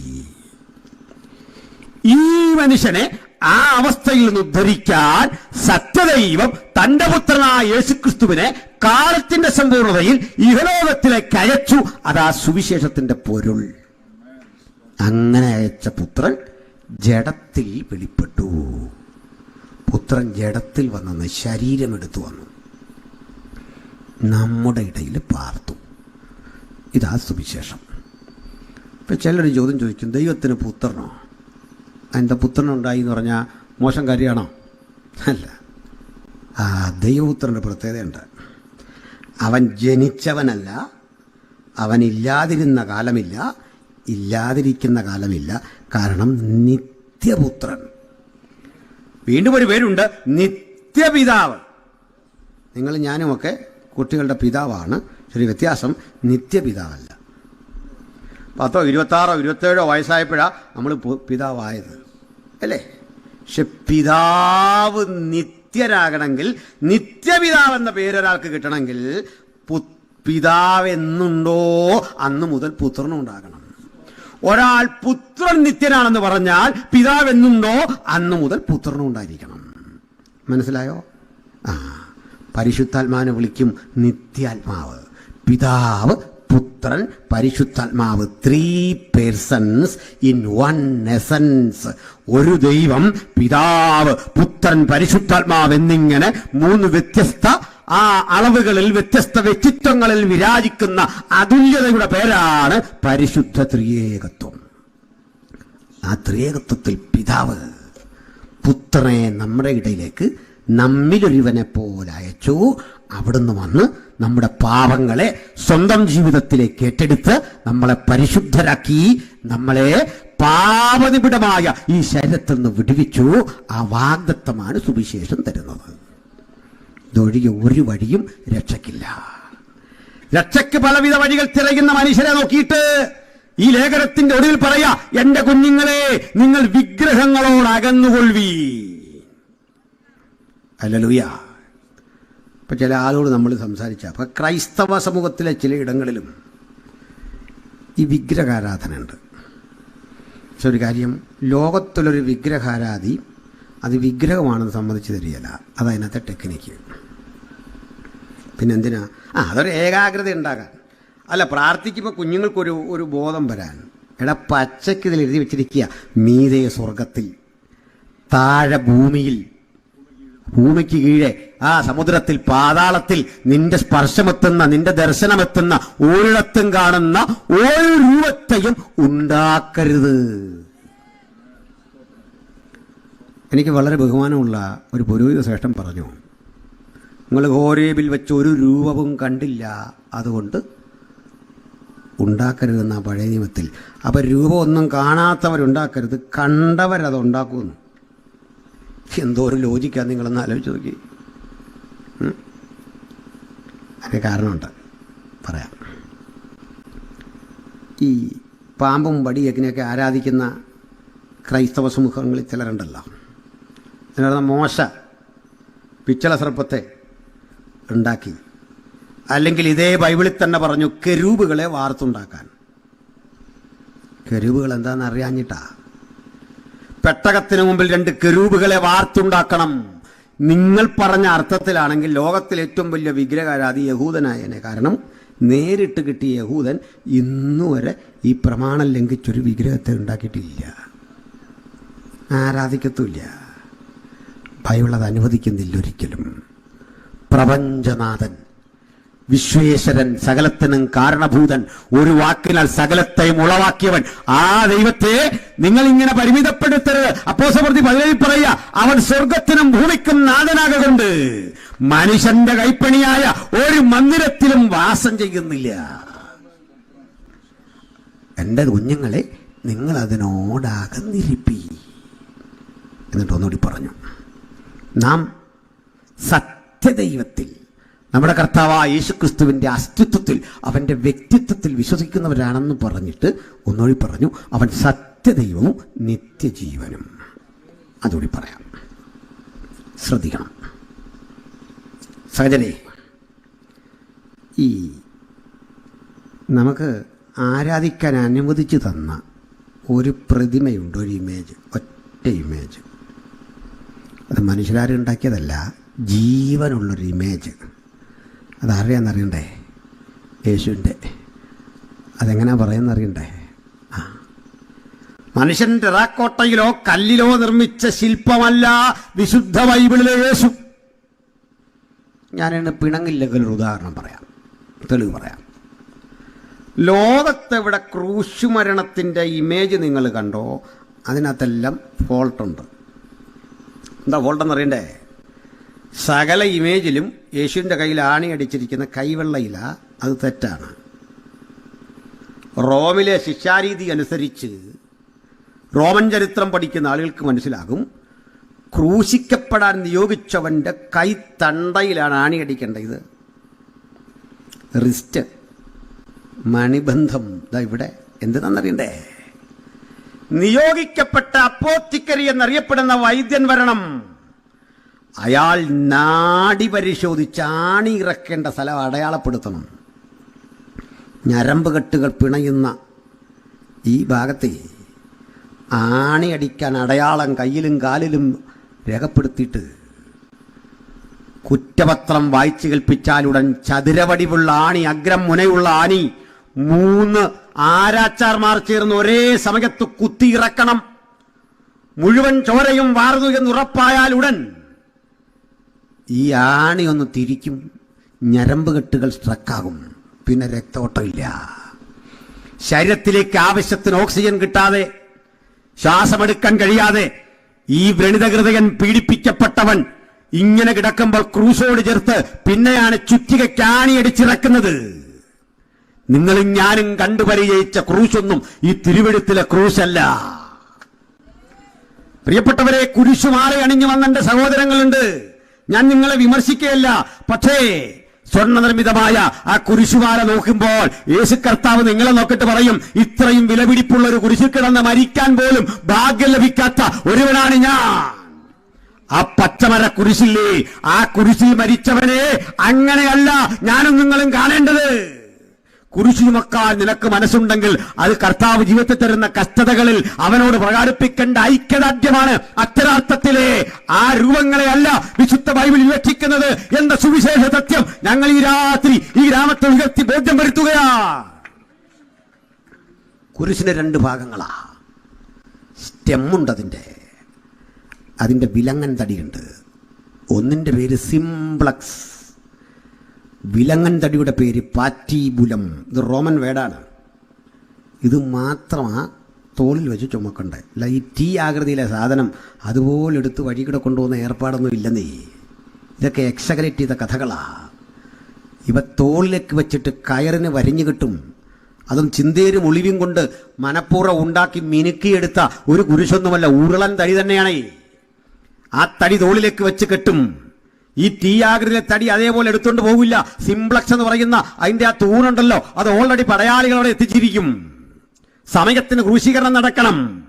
ഈ തടി അഴിച്ച് അതിൽ പിണച്ച കയറുകൾ കെട്ടി ഇതിലേക്കാണ് മനുഷ്യനെ ക്രൂശിക്കുന്നത്. ചരിത്രകാരനായ സ്ട്രാബോ, റോമിലെ ചരിത്രകാരൻ പറയുക, ഞാൻ കണ്ടതിൽ, ഞാൻ അറിഞ്ഞതിൽ ഏറ്റവും ഭയാനകം, ഏറ്റവും ഭീകരവുമായ മരണമാണ് ക്രൂശുമരണം. ക്രൂശിൽ മരിച്ചവന്റെ ശരീരം നിലത്തിറക്കി കിടത്തരുത്, ജലാശയത്തിൽ ഒഴുക്കരുത്, അഗ്നിയിൽ തീ കത്തിച്ച് കളയരുത്. ഹതഭാഗ്യൻ ഈ അധർമ്മീയ ക്രൂശിൽ തന്നെ ഇടണം. കാരണം എന്തേ? ഇത് കാക്കകൾ കൊത്തിപ്പറിക്കാൻ കഴുകന്മാർക്ക് ഇരയായി തീരണം. യേശുവിനെ അനുവദിക്കാത്തതിന്റെ കാരണം ഒരു പ്രവചനത്തിന് നിവൃത്തിയ തന്റെ പരിശുദ്ധനെ ദ്രവത്വം കാണുവാൻ പിതാവ് സമ്മതിക്കയില്ല. അവന്റെ മരണത്തിൽ അവൻ സമ്പന്നന്മാരോട് കൂടെ. ഈ ക്രൂശ് മരണം അനുഭവിക്കുന്ന യേശുവിൻ്റെ സകല ചിത്രവും കണ്ടാൽ ഒരു ദയാവായ്പും ഒരു സങ്കടമൊക്കെ തോന്നും. പക്ഷെ ബൈബിളിലെ ക്രിസ്തു അങ്ങനെ ദയാവായ്പോടൊന്നും നോക്കിക്കിടന്ന ആളല്ലെന്ന്. ഡാവിഞ്ചി വരച്ച, പിക്കാസോ വരച്ച, മൈക്കിളാഞ്ചലോ വരച്ച ചിത്രത്തിലെ ക്രിസ്തു വേദന കൊണ്ട് പുളഞ്ഞ അസഹനീയനായിട്ട് അവിടെ കിടക്കല്ലേ. പക്ഷെ ബൈബിളിലെ ക്രിസ്തു പറയാ, എബ്രായ ലേഖനക്കാരൻ പറയാ, ദൈവകൃപയാൽ എല്ലാവർക്കും വേണ്ടി മരിപ്പാൻ, മരണം ആസ്വദിപ്പാൻ. മരണം ആസ്വദിക്കുക എന്ന് പറഞ്ഞാൽ എന്താ? പറയാം. ജന്മം കൊണ്ട് ഞാൻ ഒരു ഹൈ റേഞ്ചുകാരനാണ്. ഇപ്പോൾ കോട്ടയത്താണ്. ഞങ്ങൾ കഴിക്കുന്ന ചായ സത്യത്തിൽ നിങ്ങളാരും കഴിക്കില്ല. ഞങ്ങളുടെ ഒരു ചായ നിങ്ങളുടെ 4 ചായയാണ്. അത്ര കടുപ്പമാണ്. കാരണം ജനിച്ചു കൊള്ളുന്നത് ഈ തേയിലക്കകത്തൊക്കെ ആയതുകൊണ്ട് സ്ട്രോങ് ആ വളരെ.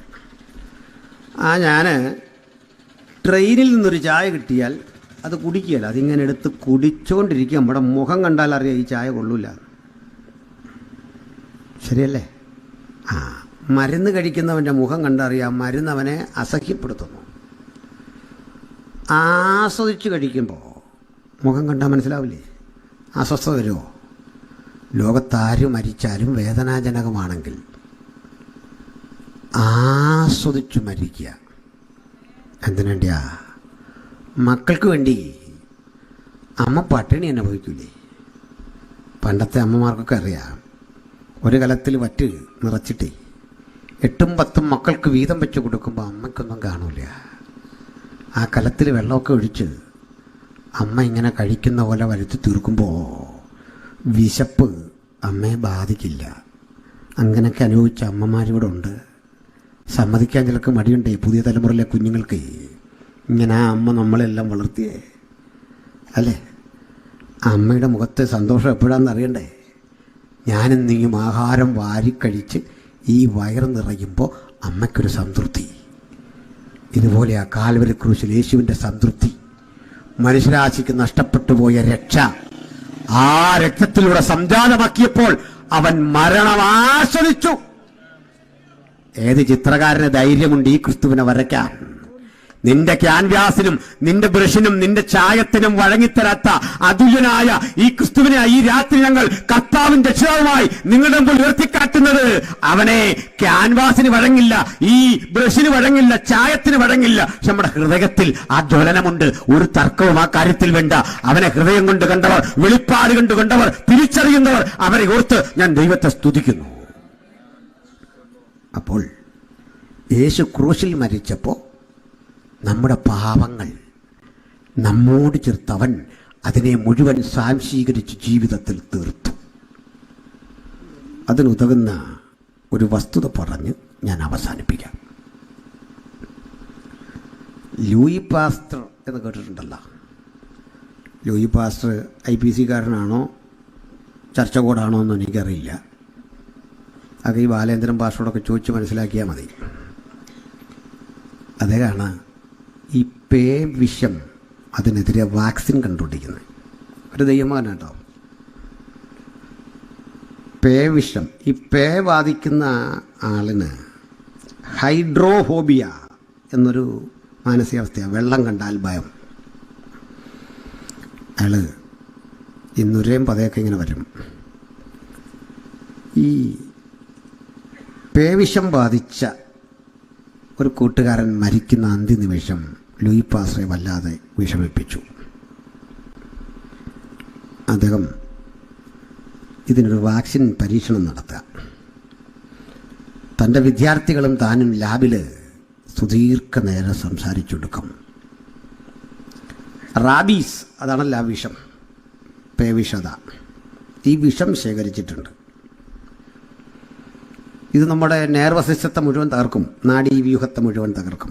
വെള്ളം കുടിക്കാൻ കൊണ്ടില്ലുമ്പോൾ ഭയം. ഇതൊക്കെ അതിൽ ഒരു അളവ് വിഷമെടുത്ത് ഒരു കുതിരയെ കുത്തി. കുതിര പിടിച്ച് ചില നാൾ കിടന്നിട്ട് ചാത്തു. ഇതേ സമയം പല കുതിരകളിൽ ഈ വിഷം പ്രയോഗിച്ചിട്ട് കുതിരകൾ മിക്കതും ചത്തു, എല്ലാം ചത്തു. അതിൽ നുരയും പതയൊക്കെ വന്ന് ഈ ലക്ഷണമൊക്കെ കാട്ടി ചത്തു. ഒരു കുതിരയിൽ വളരെ കുറഞ്ഞ അളവിലെ വിഷം പ്രയോഗിച്ചു. അത് ചത്തൊന്നുമില്ല. ഓരോ ഘട്ടത്തിലും ഈ വിഷത്തിൻ്റെ അളവ് കൂട്ടി ഒരു നിർണായക ദിവസം എത്തിയപ്പോൾ അദ്ദേഹം പറഞ്ഞു, വിദ്യാർത്ഥികളെ, നാളെ വളരെ നിർണായകമാണ്. കാരണം മറ്റു കുതിരകൾ വിഷം ബാധിച്ചു മരിച്ച അളവിലെ വിഷമാണ് നമ്മൾ കൊടുക്കുന്നത്. കൊടുത്തു. കുതിരയ്ക്കൊരു വ്യത്യാസമില്ല. അത് നിന്ന് തിന്നുന്നു, ചാടുന്നു. തൊട്ടടുത്ത ദിവസം ഇതിലും ഇരട്ടി വിഷം. കുതിര മൈൻഡ് ചെയ്യുന്നില്ല. അത് പഴയ പോലെ തന്നെ. അടുത്ത ദിവസം ലൂയി പാസ്റ്റർ പറഞ്ഞു, ഇതും ഒരു ക്രിട്ടിക്കൽ ടൈമാണ്. ഇതുവരെ പ്രയോഗിച്ചതിൻ്റെ 10 മടങ്ങ് വീര്യം ഉള്ള വിഷം ഇന്ന് നമ്മൾ തട്ടും. കുത്തി. പക്ഷേ ഇത്തവണ കുതിര ചിനച്ചു, അത് മുരണ്ടു, അത് വീണു. ലൈപ്പാസ് പറഞ്ഞ് വിടണ്ട, ഒന്നുകൂടെ തട്ടണം. അടുത്ത ദിവസം വീണ്ടും കൊടുത്തു. അതിൻ്റെ കണ്ണിലൂടെ സ്രവങ്ങൾ പുറത്തു വന്നു. നുരയും പതയും വായിലൂടെ ചാടി. കൈകാലിട്ടടിച്ചു. ഹൈഡ്രോഫോബിയ ഉയർന്ന നിലയിലേക്ക് ഇത് ബാധിച്ച് കുതിര അബോധാവസ്ഥയിലെത്തി. മരണം കാത്ത് കിടക്ക. സാറ് പറഞ്ഞു, ഈ കുതിരയെ നിരീക്ഷിക്കണം കേട്ടാ. ഒരു പ്രഭാതത്തിൽ ഒരു കുട്ടി നോക്കുമ്പോൾ ഈ കുതിരയ്ക്ക് ഒരു ചെറിയ ചലനം. അയാളൊരൽപ്പം വെള്ളം വെറുതെ ഇങ്ങനെ തളിച്ചപ്പോൾ ഈ കുതിര നാക്ക് നീട്ടി ആ വെള്ളം ഇങ്ങനെ കുടിക്കാൻ ശ്രമിക്കുക. ഈ കുട്ടി ഓടിച്ചെന്നല്ലോ. ഈ പാസെ കണ്ടിട്ട് പറഞ്ഞു, സാർ ഒരു മാറ്റം. വാ. വെള്ളം കൊടുത്തപ്പോൾ കുതിര അന്തസ്സായിട്ട് കുടിക്കുന്നു. അങ്ങനെ കുളിപ്പിച്ച് വൃത്തിയാക്കി തീറ്റ കൊടുത്തു. കുതിര മിടുക്കനായി. അങ്ങനെ ഇങ്ങനെ തഴുകി ഈ സ്റ്റേഡിയത്തിലൂടെ ഒരാവർത്തി ഓടിച്ചു. കുതിര ഓടുന്നത് കണ്ട് ലൂയി പാസ്റ്റർ ഒറ്റയ്ക്ക് കൈയടിച്ചു. പുള്ളിക്ക് അതിൻ്റെ അർത്ഥം പിടികിട്ടുന്നുള്ളൂ. സ്റ്റുഡൻറ്റിനെ വിളിച്ചിട്ട് ചോദിച്ചു, എല്ലാം മനസ്സിലായോ? മനസ്സിലായി. എന്താ? കുതിര ഓടുന്നു. അതിപ്പോൾ മനസ്സിലാക്കാൻ വേണ്ടി സയൻറ്റിസ്റ്റ് ആവണമെന്നില്ല. അത് കണ്ടാൽ നമുക്ക് മനസ്സിലാവും കുതിര ഓടുന്നു. അതല്ല പിന്നെന്താ? ഇതിലും വീര്യം കുറഞ്ഞ വിഷം കൊടുത്തപ്പോൾ പല കുതിരകൾ ചത്തു, ഇത് ചത്തില്ല. ഇതിൻ്റെ 10 മടങ്ങ് കൊടുത്തിട്ട് ഏക്കാതെ വന്നതിൻ്റെ കാര്യം മനസ്സിലായോ? ഇല്ല. അതാണ് ആർജിത പ്രതിരോധ ശേഷി, അക്വയർഡ് ഇമ്മ്യൂണിറ്റി. അതിന് വഴിയുണ്ട്. ആ കുതിരയെ കൊല്ലണം. എന്തിന്? അതിൻ്റെ രക്തം ശേഖരിക്കണം. എന്നിട്ട് ആ രക്തത്തിൽ നിന്ന് വാക്സിൻ വികസിപ്പിക്കണം. എന്തിനെന്നോ? ഇതങ്ങോട്ട് പ്രതിരോധമായി കൊടുത്താലേ പേവിഷം ബാധിച്ച അതിൻ്റെ വൈറസുകൾ ആക്രമിക്കാൻ വരുമ്പോൾ ഇവൻ തിരിച്ചടിച്ചിട്ട് പറയും, പോ, നടക്കില്ല. ചികിത്സ മനസ്സിലായോ? ഞാൻ സയൻറ്റിസ്റ്റൊന്നുമല്ല, ശാസ്ത്ര വിദ്യാർത്ഥിയല്ല. മുതൽ ആർജിത ശാസ്ത്രമേ ഉള്ളൂ നമുക്ക്. ഇതിൻ്റെ ആശയം കറക്റ്റാട്ടോ. ഞാൻ പറഞ്ഞ അളവും രീതിയും വ്യത്യാസമാകാം, പക്ഷേ ഐഡിയ കറക്റ്റാണ്. ആൻറ്റിബയോട്ടിക്കിൻ്റെ ഒക്കെ തത്വം ഇതാ. എന്നാലേ ഒരു മറുവശം, ഈ ലൂയി പാസ്റ്റർ ഇത് തുടങ്ങുന്നതിന് മുമ്പ് ഉലകത്തിൽ തുടങ്ങി വെച്ചത് പിതാവായ ദൈവം. നമ്മുടെ സമാധാനത്തിനായുള്ള ശിക്ഷ അവൻ്റെ മേലായി. ആ രക്തത്തിൽ നിന്ന് വികസിപ്പിച്ചെടുത്തൊരു വാക്സിൻ കൊണ്ട് നമ്മുടെ പാപപരിഹാരം യാഥാർത്ഥ്യമാക്കിയെങ്കിൽ അവന്റെ പുത്രനായ യേശുവിന്റെ രക്തം സകല പാപവും പോക്കി നമ്മെ ശുദ്ധീകരിക്കുന്നു. അവന്റെ രക്തത്തിൽ നമുക്ക് അതിക്രമങ്ങളുടെ മോചനം എന്ന വീണ്ടെടുപ്പുണ്ട്. ആ രക്തം ഇന്ന് രാത്രി വിടുതലാകട്ടെ. ആ രക്തം നമുക്ക് ശാശ്വത സമാധാനമാകട്ടെ. ആ രക്തത്തിൽ അഭയം പ്രാപിച്ച് പാപത്തെ അതിജീവിപ്പാൻ അവിടുന്ന് കൃപ തരട്ടെ. അതുകൊണ്ട് ഏത് മാരക രോഗങ്ങൾക്കും ഏത് ജീവൽ പ്രതിസന്ധിക്കും ഉത്തരമായി നസറേയനായ യേശുവിന്റെ രക്തം അത് നമ്മെ പൂർവാനുഭവത്തിലേക്ക് കൂട്ടിക്കൊണ്ടുപോയി നമ്മുടെ വീണ്ടെടുപ്പ് സാർത്ഥകമാക്കും. അതിനുവേണ്ടിയാണ് യേശു തന്റെ പ്രാണൻ കാൽവരിയുടെ കൊലമരത്തിൽ നമുക്ക് വേണ്ടി ത്യാഗം ചെയ്തത്. ഇതാണ് സുവിശേഷം.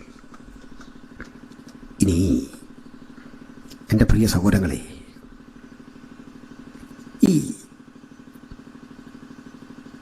മുഴുലോകവും ദുഷ്ടന്റെ അധീനതയിൽ കിടക്കവേ ആ ആധിപത്യത്തിൽ നിന്ന് നമ്മെ രക്ഷിക്കാൻ ഈ രക്തത്തിൽ ആരഭയപ്പെടും അവർക്ക് മാത്രമേ വിടുതലുള്ളൂ. അതുകൊണ്ടാണ് വചനം പറഞ്ഞത്, കുഞ്ഞാടിൻ്റെ രക്തത്തിൽ തങ്ങളുടെ അങ്കി അലക്കി വിജയം പ്രാപിച്ചവർ ഭാഗ്യവാന്മാർ.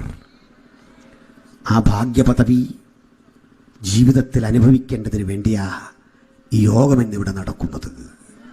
നാളെയും അടുത്ത ദിവസമൊക്കെ ദൈവം അനുവദിച്ചാൽ പ്രസംഗിക്കുന്നത്.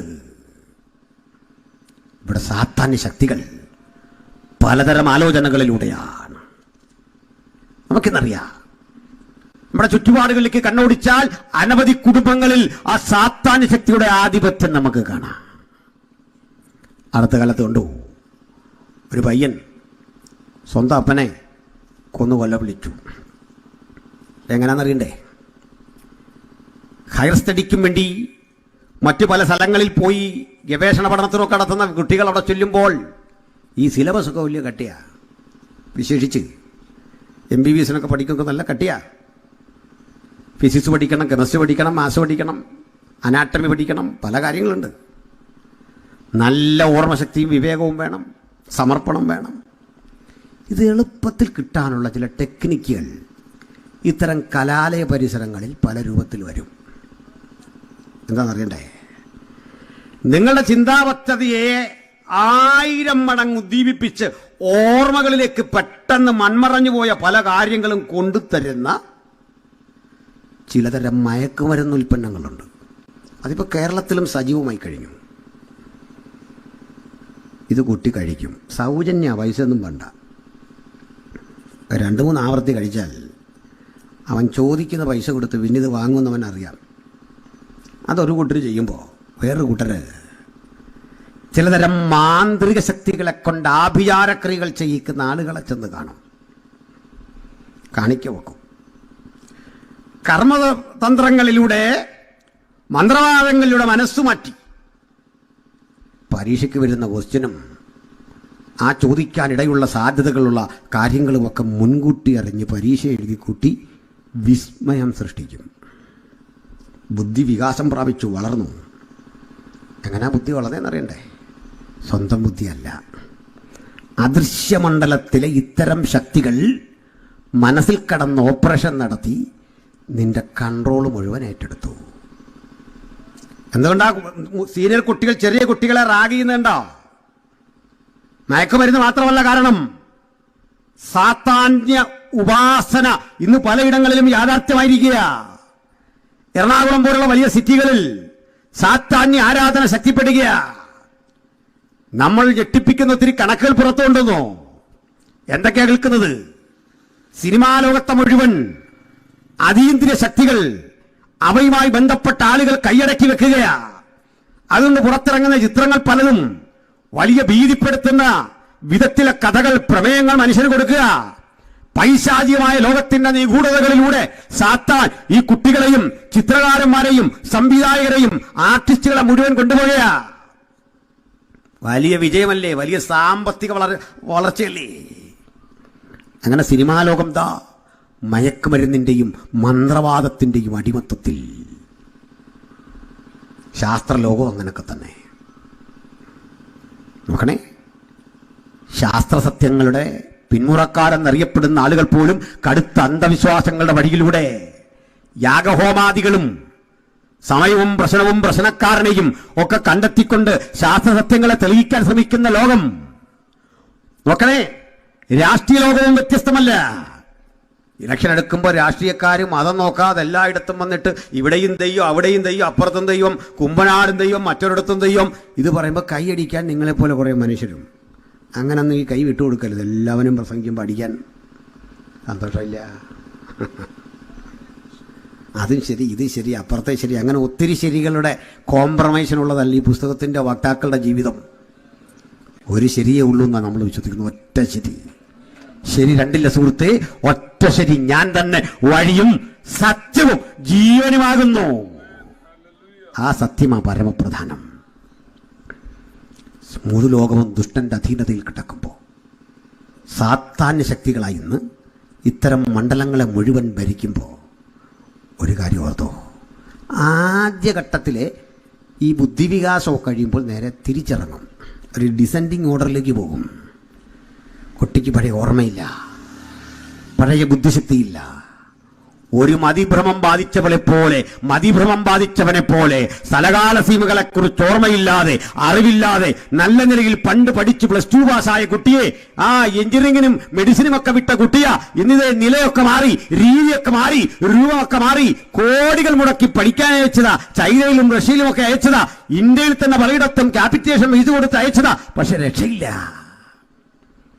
ഈ നിരാശക്കടിമപ്പെട്ടവനെ പിടിച്ചെടുത്ത് അവനെ തിരിച്ചു കൊണ്ടുവരാൻ ഒരു കൗൺസിലിംഗ് വിദഗ്ധരും കഴിയില്ലാതെ ഞാൻ എന്താ ഉറപ്പ് തരാം. അവനെ തിരിച്ച് ജീവിതത്തിലേക്ക് കൊണ്ടുവരാൻ ഇന്ന് വരെ ശാസ്ത്രലോകം ഒരു മരുന്നും കണ്ടെത്തിയിട്ടില്ല. മനസ്സിനെ ബാധിച്ച മാരകമായ ഈ പ്രശ്നത്തിനെ നമ്മുടെ ഞരമ്പുകളെ ത്രസിപ്പിച്ചോ അതിനെ ഉറക്കിയോ കിടത്തുന്ന തരം മരുന്നുകൾ നിരന്തരം കഴിച്ചുകൊണ്ടിരുന്നാൽ ക്ഷീണം വർദ്ധിക്കുന്നതല്ലാതെ പ്രത്യേകിച്ചൊരു ഗുണമുണ്ടാകുകയില്ല. അല്ലെങ്കിൽ കുറെ കൂടി ആളുകൾക്ക് ഷോക്ക് കൊടുത്ത് ഉറക്കി കിടത്തുന്ന വിദ്യയൊക്കെ ഉണ്ട്. അത്തരത്തിലെ വഴികളിലൂടെ മാത്രം മനുഷ്യൻ പോയി കഴിഞ്ഞാൽ, കുട്ടികളെ കൊണ്ടുകൊടുത്തു കഴിഞ്ഞാൽ അവരുടെ ഭാവി എവിടെ ചെന്ന് നിൽക്കും? അനിശ്ചിതത്വത്തിന്റെ ആ ലോകത്തിലാ പലരും ചെന്ന് നിൽക്കുന്നതെങ്കിൽ ഇത്തരം ബന്ധനങ്ങളെ തകർക്കാൻ ഒരു ശാസ്ത്രവിധിയുമില്ല, ഒരു മന്ത്രവാദിക്കും, ഒരാഭിചാരകനും കഴിയില്ല. എങ്കിൽ ഇതാ ഇതിന് മീതെ ജയം തരാൻ കഴിയുന്ന സ്വാതന്ത്ര്യത്തിന്റെ വക്താവായ നസ്രയനായ യേശുവിന്റെ സുവിശേഷം ഉയർത്തിക്കാട്ടിക്കൊണ്ട് ഞങ്ങൾ പറയുന്നു, സ്വാതന്ത്ര്യത്തിനായി ക്രിസ്തു നമ്മെ സ്വതന്ത്രരാക്കി. അടിമനുഖത്തിൽ കുടുങ്ങിപ്പോകരുത്. വിലപിക്കുന്ന നിന്റെ കുടുംബത്തിന് ഉത്തരം തരാൻ, നിന്റെ തകർച്ചയ്ക്ക് പ്രതിസന്ധിക്ക് ഉത്തരം പകരാൻ, നിരന്തരം ശാപം ഏറ്റുവാങ്ങി തകർന്നുടഞ്ഞ നിന്റെ ജീവിതത്തിന് ഉത്തരം തരാൻ ഒരു വഴിയും എന്റെ ജീവിതത്തിലില്ല. നിരാശ മാത്രം ബാക്കി ആത്മഹത്യയുടെ മുനമ്പത്ത് നിൽക്കുന്ന നിനക്കൊരു പ്രശ്ന പരിഹാരം തരാൻ നസ്രയനായ യേശുവിന്റെ ദയാവായ്പിന്റെ സുവിശേഷം ഇതാ ഈ രാത്രി ജീവസുറ്റ അനുഭവത്തോടെ ഇന്ന് നമ്മുടെ മധ്യേ സഞ്ചരിക്കുന്നു. അത് ഈ അകത്തിരിക്കുന്നവർക്ക് മാത്രമല്ല, ഭവനങ്ങളിൽ ദൂരത്തെ വഴിയരികിൽ ഈ ശബ്ദം ഏകാഗ്രതയോടെ ശ്രവിക്കുന്ന സകലർക്കും സുവിശേഷം വിമോചനമാണ്. അതിന് പണച്ചെലവില്ല സ്നേഹിത. അത് നിനക്ക് വേണ്ടി, നിന്റെ കുടുംബത്തിന് വേണ്ടി ഇന്ന് വിടവിട്ടുകൊണ്ടിരിക്കുന്നു. ആർക്ക് വേണം ഈ സുവിശേഷത്തിന്റെ ചൈതന്യം? ആർക്ക് വേണം ഈ സുവിശേഷത്തിന്റെ ബലം? അത് വിശ്വസിക്കുന്നവർക്ക് രോഗശാന്തിയാണ്, മാരക രോഗങ്ങളെ അതിജീവിക്കാൻ കൃപയാണ്.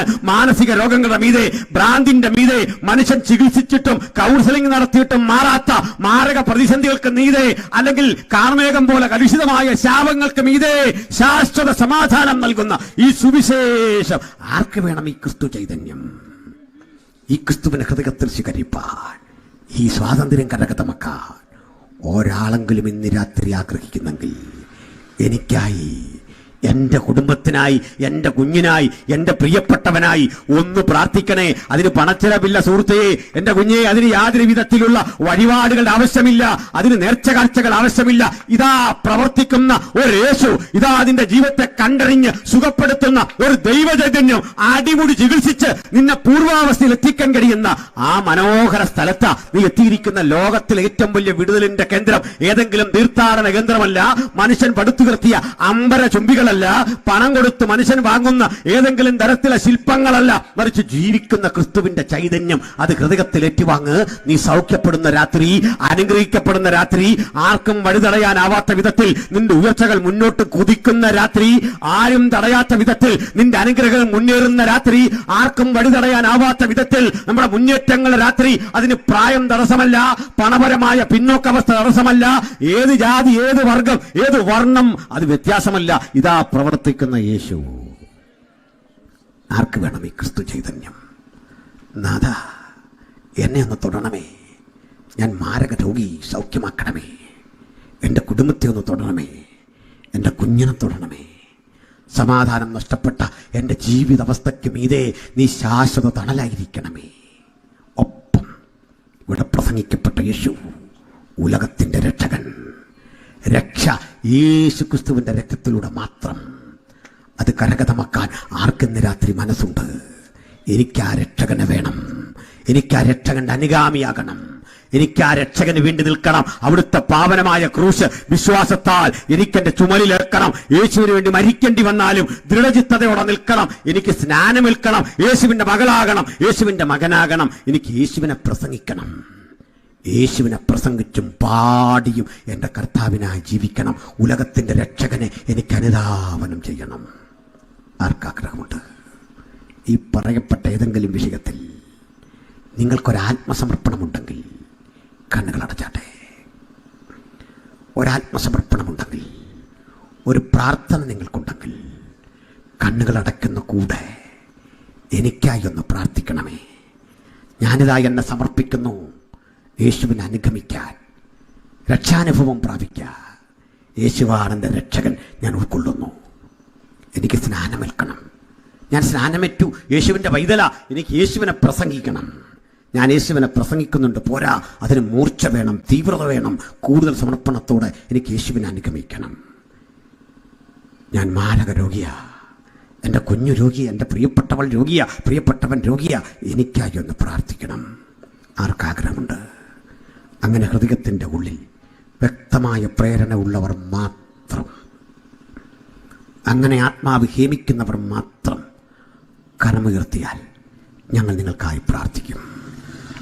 ചില കരമുയർത്തുന്നു. ഒരു യൗവനക്കാരൻ കരമുയർത്തി കാണുന്നു. ചില സഹോദരങ്ങൾ കരമുയർത്തി കാണുന്നു. ദൂരത്തും അരികിലും ചില കരമുയർത്തി കാണുന്നു. ഞങ്ങളുടെ ശ്രദ്ധയിൽപ്പെടാതെ ഭവനങ്ങളിൽ ആരെങ്കിലും ഉണ്ടെങ്കിൽ അവർക്കും കരമുയർത്താം. ഞങ്ങൾ പ്രാർത്ഥിക്കും. ചില കൂടി കരമുയർത്തി കാണുന്നു. കരമുയർത്താൻ ദൈവത്തിൻ്റെ പരിശുദ്ധാത്മാവ് ഉള്ളിൽ പ്രേരണ തന്നെങ്കിൽ ആരെയും നോക്കരുത്. വ്യക്തമായ പ്രേരണ ഇല്ലെങ്കിൽ ആരും കരമുയർത്തുകയും അരുത്. ഉയർത്തിയ കരങ്ങൾ താഴ്ത്തിയിടാം. പുതുതായി ആരെങ്കിലും ഉണ്ടോ? Anybody else? Thank you brother. Thank you sister. God bless you. Thank you brother. God bless you. ദൂരത്ത് ഞങ്ങളുടെ ദൃഷ്ടിയിൽപ്പെടാതെ ആരെങ്കിലും, ഞാൻ ഒരു വാക്കിൽ പ്രാർത്ഥിക്കുന്നു. പരിശുദ്ധനെ, ഞങ്ങൾ അങ്ങയുടെ നാമത്തെ ഉയർത്തുന്നു.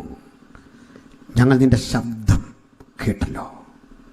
ഞങ്ങൾ ഈ വചനത്തിൻ്റെ മുമ്പിൽ ഞങ്ങളെ സമർപ്പിക്കുന്നു. രോഗികൾ, അശരണർ, കഷ്ടപ്പെടുന്നവർ, ദുരിതം അതിൻ്റെ ആഴങ്ങളിൽ സഞ്ചരിക്കുന്നവർ, കുടുംബസമാധാനം നഷ്ടപ്പെട്ടവർ, ശാപത്തിൻ്റെ വിളനിലങ്ങളിൽ സ്വയം തകർന്നു പോയവർ, അങ്ങനെ ആരെങ്കിലും ഇന്ന് പ്രാർത്ഥന അപേക്ഷിച്ചെങ്കിൽ നസ്രയനായ യേശുവിൻ്റെ കരം തൊട്ട് അവർക്ക് ശാശ്വത സൗഖ്യവും ആശ്വാസവും നൽകണമേ. ഒപ്പം തമ്പുരാനെ, അങ്ങേ ആരെങ്കിലും രക്ഷിതാവായി സ്വീകരിച്ചെങ്കിൽ, അവർ സ്നാനത്തിലേക്ക് നയിക്കത്തക്ക വിധം ആരെങ്കിലും സമർപ്പിച്ചെങ്കിൽ അവരെയും ഞങ്ങൾ അനുഗ്രഹിച്ച് പ്രാർത്ഥിക്കുന്നു. അവിടുന്ന് പ്രാർത്ഥന കേട്ടുകൊണ്ട് സ്തോത്രം. യേശു ക്രിസ്തുവിൻ വിലയേറിയ നാമത്തിൽ തന്നെ ആമേൻ. എല്ലാവർക്കും ഒരിക്കൽ കൂടി വന്ദനം. ഈ വചനങ്ങളാൽ കർത്താവ് നമ്മളെ അനുഗ്രഹിക്കട്ടെ.